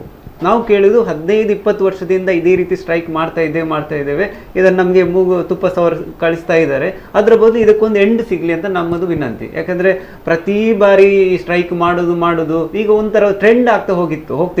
ನಿಮ್ಮ ಸ್ಟ್ರೈಕ್ ಯಾವಾಗ, ಈ ಸರಿ ಉಂಟಾ, ಎಷ್ಟು ದಿನ ಇದೆ, ಈ ತರ ಕೇಳುವ ಪರಿಸ್ಥಿತಿ ಬಂದಿತ್ತು. ಅಲ್ಲಿಂದ ಈಗ ಒಂದು 2-3 ವರ್ಷದಲ್ಲಿ ಸ್ಟ್ರೈಕ್ ಕಡಿಮೆ ಮಾಡಿ ನಾವು ಡೈರೆಕ್ಟ್ ಆಗಿ ಸರ್ಕಾರವನ್ನ ಅಪ್ರೋಚ್ ಮಾಡಿ ಸನ್ಮಾನ್ಯ MLC ಅವರು ಆಯನೂರು ಮಂಜುನಾಥ್ ಅವರ ಮೂಲಕ ನಾವು ಎಲ್ಲ ಮನವಿ ಇದೆಲ್ಲ ಕೊಟ್ಟು ಅವರು ಹೇಳಿದ್ರು ಇದಕ್ಕೊಂದು ಕೊನೆ ಕಾಣಿಸ್ತೇನೆ ಅಂತ ಹೇಳಿದ್ರು. ಆಯನೂರು ಮಂಜುನಾಥ್ ಅವರು ಲಾಸ್ಟ್ ಟೈಮ್ ಕೊರೋನಾ ಸಂದರ್ಭದಲ್ಲಿ ನಮಗೆ ಒಂದು 5 ತಿಂಗಳ ವೇತನ ಅವರು ಸದನದಲ್ಲಿ ಆ ಶೂನ್ಯ ವೇಳೆಯಲ್ಲಿ ಅಲ್ಲಿ ಸದನದ ಬಾವಿಗಿಳಿದು 5 ತಿಂಗಳ ವೇತನ ಎಲ್ರಿಗೂ ತೆಗೆಸಿಕೊಟ್ಟಿದ್ದಾರೆ. ಕೊರೋನಾ ಟೈಮಲ್ಲಿ ವರ್ಕ್ ಮಾಡದಿದ್ರು ತೆಗೆಸಿಕೊಟ್ಟಿದ್ದಾರೆ. ಅದೇ ಲಾಸ್ಟ್ ಬೆನಿಫಿಟ್. ಆಮೇಲೆ ನಮ್ಗೆ ಯಾವುದೇ ಬೆನಿಫಿಟ್ ಬಂದಿಲ್ಲ. ಈಗಲೂ ಈ ಎಲ್ಲಾ MLCಗಳು ನಮ್ಮ ಪರವಾಗಿದ್ದಾರೆ. ಅವ್ರಿಗೆ ಗೊತ್ತಿದೆ ಸಮಸ್ಯೆ ಈ ತರ ಇದೆ, ಇದು ಮೊದಲಿಂದ ಬಂದಂತ ಸಮಸ್ಯೆ. ಈ ಕಾನ್ಸೆಪ್ಟ್ ಅತಿಥಿ ಉಪನ್ಯಾಸಕ ಅಂತ ಕಾನ್ಸೆಪ್ಟ್ ಹುಟ್ಟು ಹಾಕಿದೆ ಸರ್ಕಾರ. ಈಗ ಅದನ್ನು ಎಂಡ್ ಮಾಡಬೇಕಾದದ್ದು ಕೂಡ ಸರ್ಕಾರ. ಹೇಗೂ NEP ಇಂಪ್ಲಿಮೆಂಟ್ ಮಾಡಿದ್ದಾರೆ. ಈ NEP ಇಂಪ್ಲಿಮೆಂಟ್ ಮಾಡಿದ ಪ್ರಕಾರ ಫಸ್ಟ್ ಸ್ಟೇಟ್ NEP ಇಂಪ್ಲಿಮೆಂಟ್ ಮಾಡಿದ್ದಾರೆ. ಅದೇ ತರ ಈ ಅತಿಥಿ ಉಪನ್ಯಾಸಕರ ಸಮಸ್ಯೆಗಳನ್ನು ಕೂಡ ಅದರೊಟ್ಟಿಗೆ ಅವರು ಡಿಲೀಟ್ ಮಾಡ್ತಾ ಹೋಗ್ಲಿ ಅಂತ ನಮ್ಮದೊಂದು ಒಂದು ಭರವಸೆಯಿಂದ ನಾವು ಕಾಯ್ತಾ ಇದ್ದೇವೆ ನಾಳಿನ ದಿನಕ್ಕೆ. ಒಂದು ವೇಳೆ ನಾಳೆ ಬೇಡಿಕೆ ನಮ್ದು ಈಡೇರಿ ಲಿಖಿತ ಆದೇಶ ಬಂದ್ರೆ ನಾವು ನಾಡಿದಿಂದಲೇ ಕ್ಲಾಸ್ ತಗೊಳ್ಳಿಕ್ಕೆ ರೆಡಿ ಇದೆ. Okay okay yes sir. ಅಲ್ಲಿ ಒಂದು ವೇಳೆ ನಾಳೆ ತಮ್ಮ ಪರವಾಗಿ ಬರಲಿಲ್ಲ ಹೇಳಿದಾಗೆ ವಾಟ್ ನೆಕ್ಸ್ಟ್? ಯಾಕಂದ್ರೆ ನೀರಲ್ಲಿ ಇಳಿದಿದ್ದೇವೆ. 100% ಸಾಕು. ತಮ್ಗಳನ್ನ ಅದೇನೇ ಒಂದು ಮಾತು ಹೇಳ್ತಾರೆ ಆ ರೀತಿ ಮಾಡ್ತಾರೆ ಅಂದ್ರೆ ಬೇಡ. ತಮ್ಮ ಒಂದು ಸ್ಟ್ಯಾಂಡ್ ಏನಿದೆ, ಇಲ್ಲಿ ಇನ್ನೊಬ್ರು ಕೂಡ ಕಮೆಂಟ್ ಹಾಕಿದ್ರೆ ತುಂಬಾ ಚೆನ್ನಾಗಿ ಹೇಳಿದ್ದಾರೆ. ಅವರ ಒಂದು ಆಕ್ರೋಶವನ್ನು ವ್ಯಕ್ತಪಡಿಸಿದ್ದಾರೆ. ಇಲ್ಲಿ ತನಕ ಆಗಲ್ಲ, ಎಸ್ ನಾವು ಹಿಡಿದಿದ್ದೇವೆ, ಮಾಡೋಣ ಏನಾದ್ರು ಆಗೋಣ ಅನ್ನುವಂಥದ್ದು. ಎಸ್ ಸರ್, ಕೊನೆಯದಾಗಿ ಸರ್ ದಿಡ್ಡಿಮನಿ ಸರ್, ನಾವೀಗ ರಾಜಕಾರಣಿಗಳ ಹತ್ರ ಹೋಗ್ತೇವೆ, ಅವ್ರ ಹತ್ರ ಮಾತಾಡ್ತೇವೆ. ರಾಜಕಾರಣಿಗಳು ಯಾವ ರೀತಿ ಇದ್ದಾರೆ ಅಂದ್ರೆ, ಅವರಿಗೆ ಕೆಲಸವೂ ಇಲ್ಲದಾಗ ಜನರ ಕಷ್ಟವೆಲ್ಲವೂ ಅವರ ಸ್ವಂತ ಕಷ್ಟವಾಗಿ ಮಾತಾಡ್ತಾರೆ.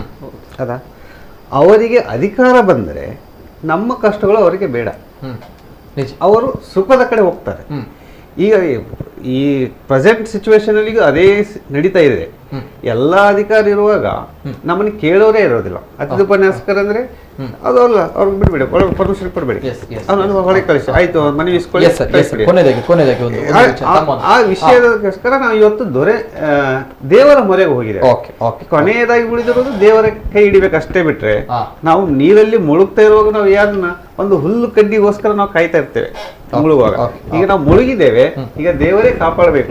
ಹಾಗಾಗಿ ನಾವು ದೇವರ ಮೊರೆಗೆ ಹೋಗಿ ದೇವರ ಆಶೀರ್ವಾದನ ಪಡ್ಕೊಳ್ಳೋಣ. Thank you sir. ಕೊನೆಯದಾಗಿ ಶಕುಂತಲಾ ಮೇಡಮ್. Yes madam. ನಮ್ಮ ಸೇವಾ ವಿಲೀನತೆ ಆಗಬೇಕು ಮತ್ತು ಕಾಯಮಾತಿ ಆಗಬೇಕು. ಮತ್ತೆ ನಾವು ಸಮಾಜದಲ್ಲಿ ಒಂದು ಒಳ್ಳೆ ರೀತಿಯ ಜೀವನ ನಡೆಸಲಿಕ್ಕೆ ನಮಗೆ ಒಂದು ಅನುವು ಮಾಡಿಕೊಡ್ಬೇಕಂತ ನಾವು ಸರ್ಕಾರದ ಹತ್ರ ಕೇಳ್ಕೊಳ್ತೇವೆ. ಸೊ ನಾಳೆ ನಮಗೆ ಶುಭ ಸಮಾಚಾರ ಸಿಗ್ಬಹುದಂತೇಳಿ ನಮ್ಮೆಲ್ಲರ ಆಸೆ. ಸೊ ಹಾಗಾಗಿ ನಾಡಿದ್ದಿನಿಂದ ನಾವು ಕ್ಲಾಸ್ ತಗೊಳ್ಳಿಕ್ಕೆ ರೆಡಿಯಾಗಿದ್ದೇವೆ. Okay okay. ಜೊತೆಗೆ ಅನೇಕ ಕರೆಗಳು ಬರ್ತಾ ಇದೆ, ದಯಮಾಡಿ ಕ್ಷಮಿಸಬೇಕು. ಕರೆ ಸ್ವೀಕಾರ ಮಾಡ್ಲಿಕ್ಕೆ ಸಮಯದ ಅಭಾವ ತುಂಬಾನೇ ಇದೆ, ದಯಮಾಡಿ ಕ್ಷಮಿಸಬೇಕು. ಜೊತೆಗೆ ನಾವುಗಳು ಕರೆಯನ್ನ ಟ್ರೈ ಮಾಡಿದ್ವಿ.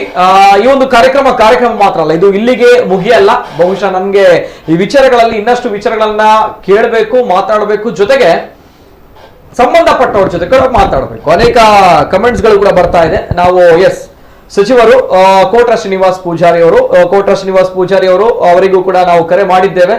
ಏನ್ ಹೇಳಿದ್ರು? Okay right. ಜೊತೆಗೆ ಮೊನ್ನೆ ತಾನೆ ಅವರ ಬಳಿ ಹೋಗಿದ್ದೀರಾ ಅಂತೆ ಅಲ್ವಾ? ಸೊ ಹೋಗಿ ಅವರು ಭರವಸೆಯನ್ನ ಕೊಟ್ಟಿದ್ದಾರೆ, ಶಿಕ್ಷಣ ಸಚಿವರ ಜೊತೆ ಮಾತನಾಡಿದ್ದಾರೆ. ಹಾಗಾಗಿ ನಾನು ನಿಮ್ಮ ಜೊತೆ ಇದ್ದೇವೆ ಅನ್ನುವಂತಹ ಮಾತನ್ನ ಅವರು ಹೇಳಿದ್ದಾರೆ. ಸೊ ನೇರವಾಗಿ ಕನೆಕ್ಟ್ ಮಾಡಬೇಕು ಅಂತ ಬಂದಾಗ ಅಲ್ಲಿ ಪ್ರಾಬ್ಲಮ್ ಬಂತು, ತಾಂತ್ರಿಕವಾಗಿರುವಂತಹ ಸಮಸ್ಯೆ ಬಂತು. ಜೊತೆಗೆ ಅಂಗಾರ ಅವರು ನಾಟ್ ರೀಚೇಬಲ್. ಅಂಗಾರ ಅವರು ಗೊತ್ತಿಲ್ಲ, ತಮ್ಗಳ ಮೇಲೆ ಅಪಾರವಾಗಿರುವಂತಹ ಭರವಸೆ ಇದೆ ಸರ್, ನಂಬಿಕೆ ಇದೆ, ಗೌರವ ಇದೆ. ತಾವುಗಳು ಸಚಿವರಾಗ್ತೀರಿ ಅಂತ ಬಂದಾಗ ನಾವುಗಳು ಸೆಲೆಬ್ರೇಷನ್ ಮಾಡಿದವರು, ನಾವುಗಳು ಸಂಭ್ರಮ ಪಟ್ಟವರು. ಆದ್ರೆ ಇತ್ತೀಚಿನ ದಿನಗಳಲ್ಲಿ ತಮ್ಮ ಕರೆಗಳು ನಾಟ್ ರೀಚೇಬಲ್ ಆಗ್ತಾ ಇದೆ ಅನ್ನುವಂತಹ ಒಂದು ವಿಚಾರ ಇದೆ ಸರ್. ದಯಮಾಡಿ ಇದನ್ನು ಸ್ವಲ್ಪ ಗಮನಕ್ಕೆ ತಂದುಕೊಳ್ಳಿ ಸರ್. ಅಂಗಾರ ಅವರು ತಮ್ಮ ಕರೆಗಳು ತುಂಬಾನೇ ನಾಟ್ ರೀಚೇಬಲ್ ಆಗ್ತಾ ಇದೆ ಇತ್ತೀಚಿನ ದಿನಗಳಲ್ಲಿ. ಈ ಹಿಂದೆ ತಾವುಗಳು ಕೈಗೆ ಸಿಗ್ತಾ ಇದ್ರಿ ಅನ್ನುವಂಥದ್ದು. ಅಂಗರವ್ರ ಜೊತೆ ಮಾತಾಡಿದ್ರೆ ತಾವು ಸುಳ್ಯದಲ್ಲಿ ನಮ್ಮ ಅತಿಥಿ ಉಪನ್ಯಾಸಕರು ಮೀಟ್ ಆಗಿದ್ದಾರೆ, ಅವರು ಮಾತಾಡ್ತೇನೆ ಹೇಳಿದ್ದಾರೆ. ಓಕೆ ಅಲ್ಲ, ಬಹುಶಃ ನಮ್ಗಳಿಗೆ ಇಲ್ಲಿ ಸಮಸ್ಯೆ ಬಂದಾಗ ಕಳೆದ ಬಾರಿಯೂ ಕೂಡ. ಹಾಗಾಗಿ ಸರ್ ದಯಮಾಡಿ ತಮ್ಮ ಕಾಲ್ಗಳನ್ನ ನಮ್ಮ ಸಂಸದರು ದಕ್ಷಿಣ ಕನ್ನಡ ಈ ಕಡೆ ಮಂಗಳೂರಿನ ಸಂಸದರು ನಳಿನ್ ಕುಮಾರ್ ಕಟೀಲ್ ಅವರಿಗೆ ಕೂಡ ಮನವಿ ಮೊನ್ನೆ ಕೊಟ್ಟಿದ್ದಾರೆ. ವಿಷಯ ತಿಳಿದಿದೆ, ಇನ್ನು ಅವರು ಇದನ್ನು ಪ್ರಸ್ತಾಪ ಮಾಡಬೇಕು. ಇಲ್ಲ ನಾವು ಕೂಡ ಈಗ ಟ್ರೈ ಮಾಡಿದ್ವಿ. ಅಂಗಾರ ಅವರಿಗೆ ಟ್ರೈ ಮಾಡಿದಾಗ ನಾಟ್ ರೀಚೇಬಲ್ ಅನ್ನುವಂತಹ ವಿಚಾರ. ಹಾಗಾಗಿ ಸರ್ ದಯಮಾಡಿ ಈ ಒಂದು ವಿಚಾರವನ್ನ ಗಮನಿಸಿ. ಜೊತೆಗೆ ಸಂಬಂಧಪಟ್ಟವರು ಕೂಡ ನೋಡ್ತಾ ಇದ್ದೀರಾ, ದಯಮಾಡಿ ಗಮನಿಸಿ. ಅಂಗಾರ ಅವರು ಮನವಿಯನ್ನು ಕೊಟ್ಟಿದ್ದಾರೆ, ಭರವಸೆಯನ್ನು ಕೂಡ ತಾವು ಕೊಟ್ಟಿದ್ದೀರಾ. ಭರವಸೆ ಕೊಟ್ರೆ ಸಾಕಾಗಲ್ಲ ಸರ್, ದಯಮಾಡಿ ಕಾರ್ಯರೂಪಕ್ಕೆ ತರುವಲ್ಲಿ ಕೆಲಸ ಆಗ್ಬೇಕು ಅನ್ನೋದು ಕಳಕಳಿ ವಿನಂತಿ. ಜೊತೆಗೆ ನಮ್ಮ ಸಂಸದರು, ಜೊತೆಗೆ ಬಿಜೆಪಿ ರಾಜ್ಯಾಧ್ಯಕ್ಷರು ನಳಿನ್ ಕುಮಾರ್ ಕಟೀಲ್ ಅವರು ಅವರಿಗೂ ಕೂಡ ನಾವು ಕರೆನ ಟ್ರೈ ಮಾಡಿದ್ವಿ. ಅವರಿಗೆ ಇವತ್ತು ಕೊರೋನಾ ಪಾಸಿಟಿವ್ ಆಗಿದೆ. ಆರೋಗ್ಯವಾಗಿರಿ ಸರ್, ಗುಣಮುಖರಾಗಿ ಬನ್ನಿ ಅನ್ನೋದು ನಮ್ಮ ಕಳಕಳಿ. ಜೊತೆಗೆ ನಮ್ಮ ಟೆಕ್ನಿಕಲ್ ಟೀಮ್ ಕರೆ ಟ್ರೈ ಮಾಡ್ತಾ ಇದೆ, ಆದ್ರೆ ಏನ್ ಬಿಸಿ ಬರ್ತಾ ಇದೆ. ನಳಿನ್ ಕುಮಾರ್ ಕಟೀಲ್ ಅವರು ಸಂಸದರು, ಅವರಿಗೆ ಕೂಡ ಕರೆ ಮಾಡ್ತಾ ಇದೀವಿ, ಆದ್ರೆ ಬಿಸಿ ಬರ್ತಾ ಇದೆ ನಮ್ಗಳಿಗೆ. ಎಸ್, ಬಿಸಿ ಬರ್ತಾ ಇದೆ ನಳಿನ್ ಕುಮಾರ್ ಕಟೀಲ್ ಅವರದು, ಗೊತ್ತಿಲ್ಲ ಯಾಕೆ ಅನ್ನುವಂಥದ್ದು. ಬಟ್ ಸ್ಟಿಲ್ ಆರೋಗ್ಯವಾಗಿರಿ ಸರ್ ಅನ್ನುವಂತ ಒಂದು ಕಳಕಳಿ ವಿನಂತಿ. ಜೊತೆಗೆ ಕಳಕಳಿಯ ವಿನಂತಿ ಇರುವಂತದ್ದು ಈ ಒಂದು ಅತಿಥಿ ಉಪನ್ಯಾಸಕರ ಸಮಸ್ಯೆ ಏನಿದೆ ಇದನ್ನ ಬಗೆಹರಿಸಿ ಅನ್ನುವಂಥದ್ದು. ಅಧಿಕಾರ ಕೊಟ್ಟಿದ್ದಾರೆ ಸರ್ ತಮ್ಗಳಿಗೆ, ತಮ್ಗಳ ಒಂದು ಅಧಿಕಾರಕ್ಕೆ ಒಂದು ಅಪಾರವಾಗಿರುವಂತಹ ಒಂದು ಗೌರವ ಇದೆ. ಜೊತೆಗೆ ಭರವಸೆಯಿಂದ ಕೊಟ್ಟಿದ್ದಾರೆ, ಆ ಭರವಸೆಯನ್ನ ಉಳಿಸ್ಕೊಳ್ಳಿ. ನಾಳೆ ಒಂದು ಮೀಟಿಂಗ್ ಕರೆದಿದ್ದಾರೆ, ಆ ಮೀಟಿಂಗ್ ಅಲ್ಲಿ ಒಳ್ಳೆಯ ಸುದ್ದಿ ಬರುತ್ತೆ ಅನ್ನುವಂತ ಒಂದು ಆಶಾಭಾವನೆ. ಬರಲಿಲ್ಲ ಅಂತ ಬಂದಾಗ ಒನ್ಸ್ ಅಗೇನ್ ಇದು ಇವರುಗಳ ಸೋಲಲ್ಲ, ತಮ್ಗಳ ಸೋಲಾಗುತ್ತೆ. ತಾವುಗಳು ಕೊಟ್ಟಿರುವಂತಹ ಮಾತು ಉಳಿಸ್ಕೊಳ್ಳಿಲ್ಲ ಅನ್ನುವಂತಹ ವಿಚಾರವಾಗಿ ತಮ್ಗಳ ಮೇಲೆ ಒಂದು ಬ್ಲಾಕ್ ಮಾರ್ಕ್ ಬರುತ್ತೆ, ಕಪ್ಪು ಚುಕ್ಕೆ ಬರುತ್ತೆ. ಅನೇಕ ವಿಚಾರಗಳ ಬಗ್ಗೆ ತಮ್ಗಳ ಮೇಲೆ ಕಪ್ಪು ಚುಕ್ಕೆ ಬಂದಿದೆ, ತಾವುಗಳು ಕೊಟ್ಟಿರುವಂತಹ ಮಾತುಗಳನ್ನ ಉಳಿಸ್ಕೊಳ್ಳಿಲ್ಲ ಅಂತ ಕೆಲವು ವಿಚಾರಗಳಿರಲಿ. ಆದ್ರೆ ಈ ಒಂದು ವಿಚಾರ ವೆರಿ ಡಿಫ್ರೆಂಟ್ ಅನ್ನುವಂಥದ್ದು ಅನೇಕ ವರ್ಷಗಳಿಂದ ಆಗ್ತಾ ಇದೆ. ಅವರುಗಳ ಸಮಸ್ಯೆಗೆ ಪರಿಹಾರ ಕೊಡ್ಲಿಲ್ಲ ಅಥವಾ ತಮ್ಮ ಸರ್ಕಾರದಲ್ಲಿ ಸಮಸ್ಯೆಗೆ ಪರಿಹಾರ ಬಂತು ಅಂತ ಬಂದಾಗ ತಾವುಗಳು ದೊಡ್ಡವರಾಗ್ತೀರಾ, ತಾವುಗಳು ದೇವರಾಗ್ತೀರಾ. ಸೊ ಹಾಗಾಗಿ ದೇವರ ಮೊರೆಯನ್ನ ಹೋಗಿದ್ದಾರೆ, ಯಾರೂ ಇಲ್ಲ ಅಂತ ಬಂದಾಗ, ಸೊ ಹಾಗಾಗಿ ಈ ಸಮಸ್ಯೆ ಬಗೆಹರಿಯುತ್ತೆ ಅನ್ನುವಂತಹ ಒಂದು ನಂಬಿಕೆಯಲ್ಲಿ ಈ ಕಾರ್ಯಕ್ರಮವನ್ನು ನಾವು ಮಾಡಿದ್ದೇವೆ. ಜೊತೆಗೆ ಆಗಿಲ್ಲ ಅಂತ ಬಂದಾಗ್ಲೂ ಕೂಡ ಇನ್ನು ಮುಂದಕ್ಕೆ ಒಂದು ಅಭಿಯಾನದ ರೀತಿಯಲ್ಲೂ ಕೂಡ ಈ ಕಾರ್ಯಕ್ರಮ ಮಾಡ್ತೇವೆ. ಎಲ್ಲಿ ತನಕ ಮುಟ್ಟಬೇಕು ಅಲ್ಲಿ ತನಕ ಮುಟ್ಟುವಲ್ಲಿ ನಾವು ಈ ಪ್ರಾಮಾಣಿಕವಾಗಿರುವಂತಹ ಪ್ರಯತ್ನವನ್ನ ಮಾಡ್ತೇವೆ. ಇವತ್ತು ಪ್ರಥಮವಾಗಿ ತೆಗೆದಿರುವಂತಹ ವಿಚಾರ, ಹಾಗಾಗಿ ಮುಂದಕ್ಕೆ ಅಭಿಯಾನದ ರೀತಿಯಲ್ಲಿ ಈ ಸಮಸ್ಯೆ ಬಗೆಹರಿಸಬೇಕು, ಆ ನಿಟ್ಟಿನಲ್ಲಿ ಪ್ರಾಮಾಣಿಕ ಪ್ರಯತ್ನ ಆಗಬೇಕು. ಎಸ್, ನಮ್ಮ ಜೊತೆ ಇವತ್ತಿನ ಕಾರ್ಯಕ್ರಮದಲ್ಲಿ ಭಾಗಿಯಾಗಿರುವಂತಹ ಅತಿಥಿಗಳು ಧೀರಜ್ ಕುಮಾರ್ ಅವರು, ಅತಿಥಿ ಉಪನ್ಯಾಸಕರ ಹಿತರಕ್ಷಣಾ ಸಮಿತಿ ದಕ್ಷಿಣ ಕನ್ನಡ ಜಿಲ್ಲೆ. Sir, thank you so much. Thank you sir.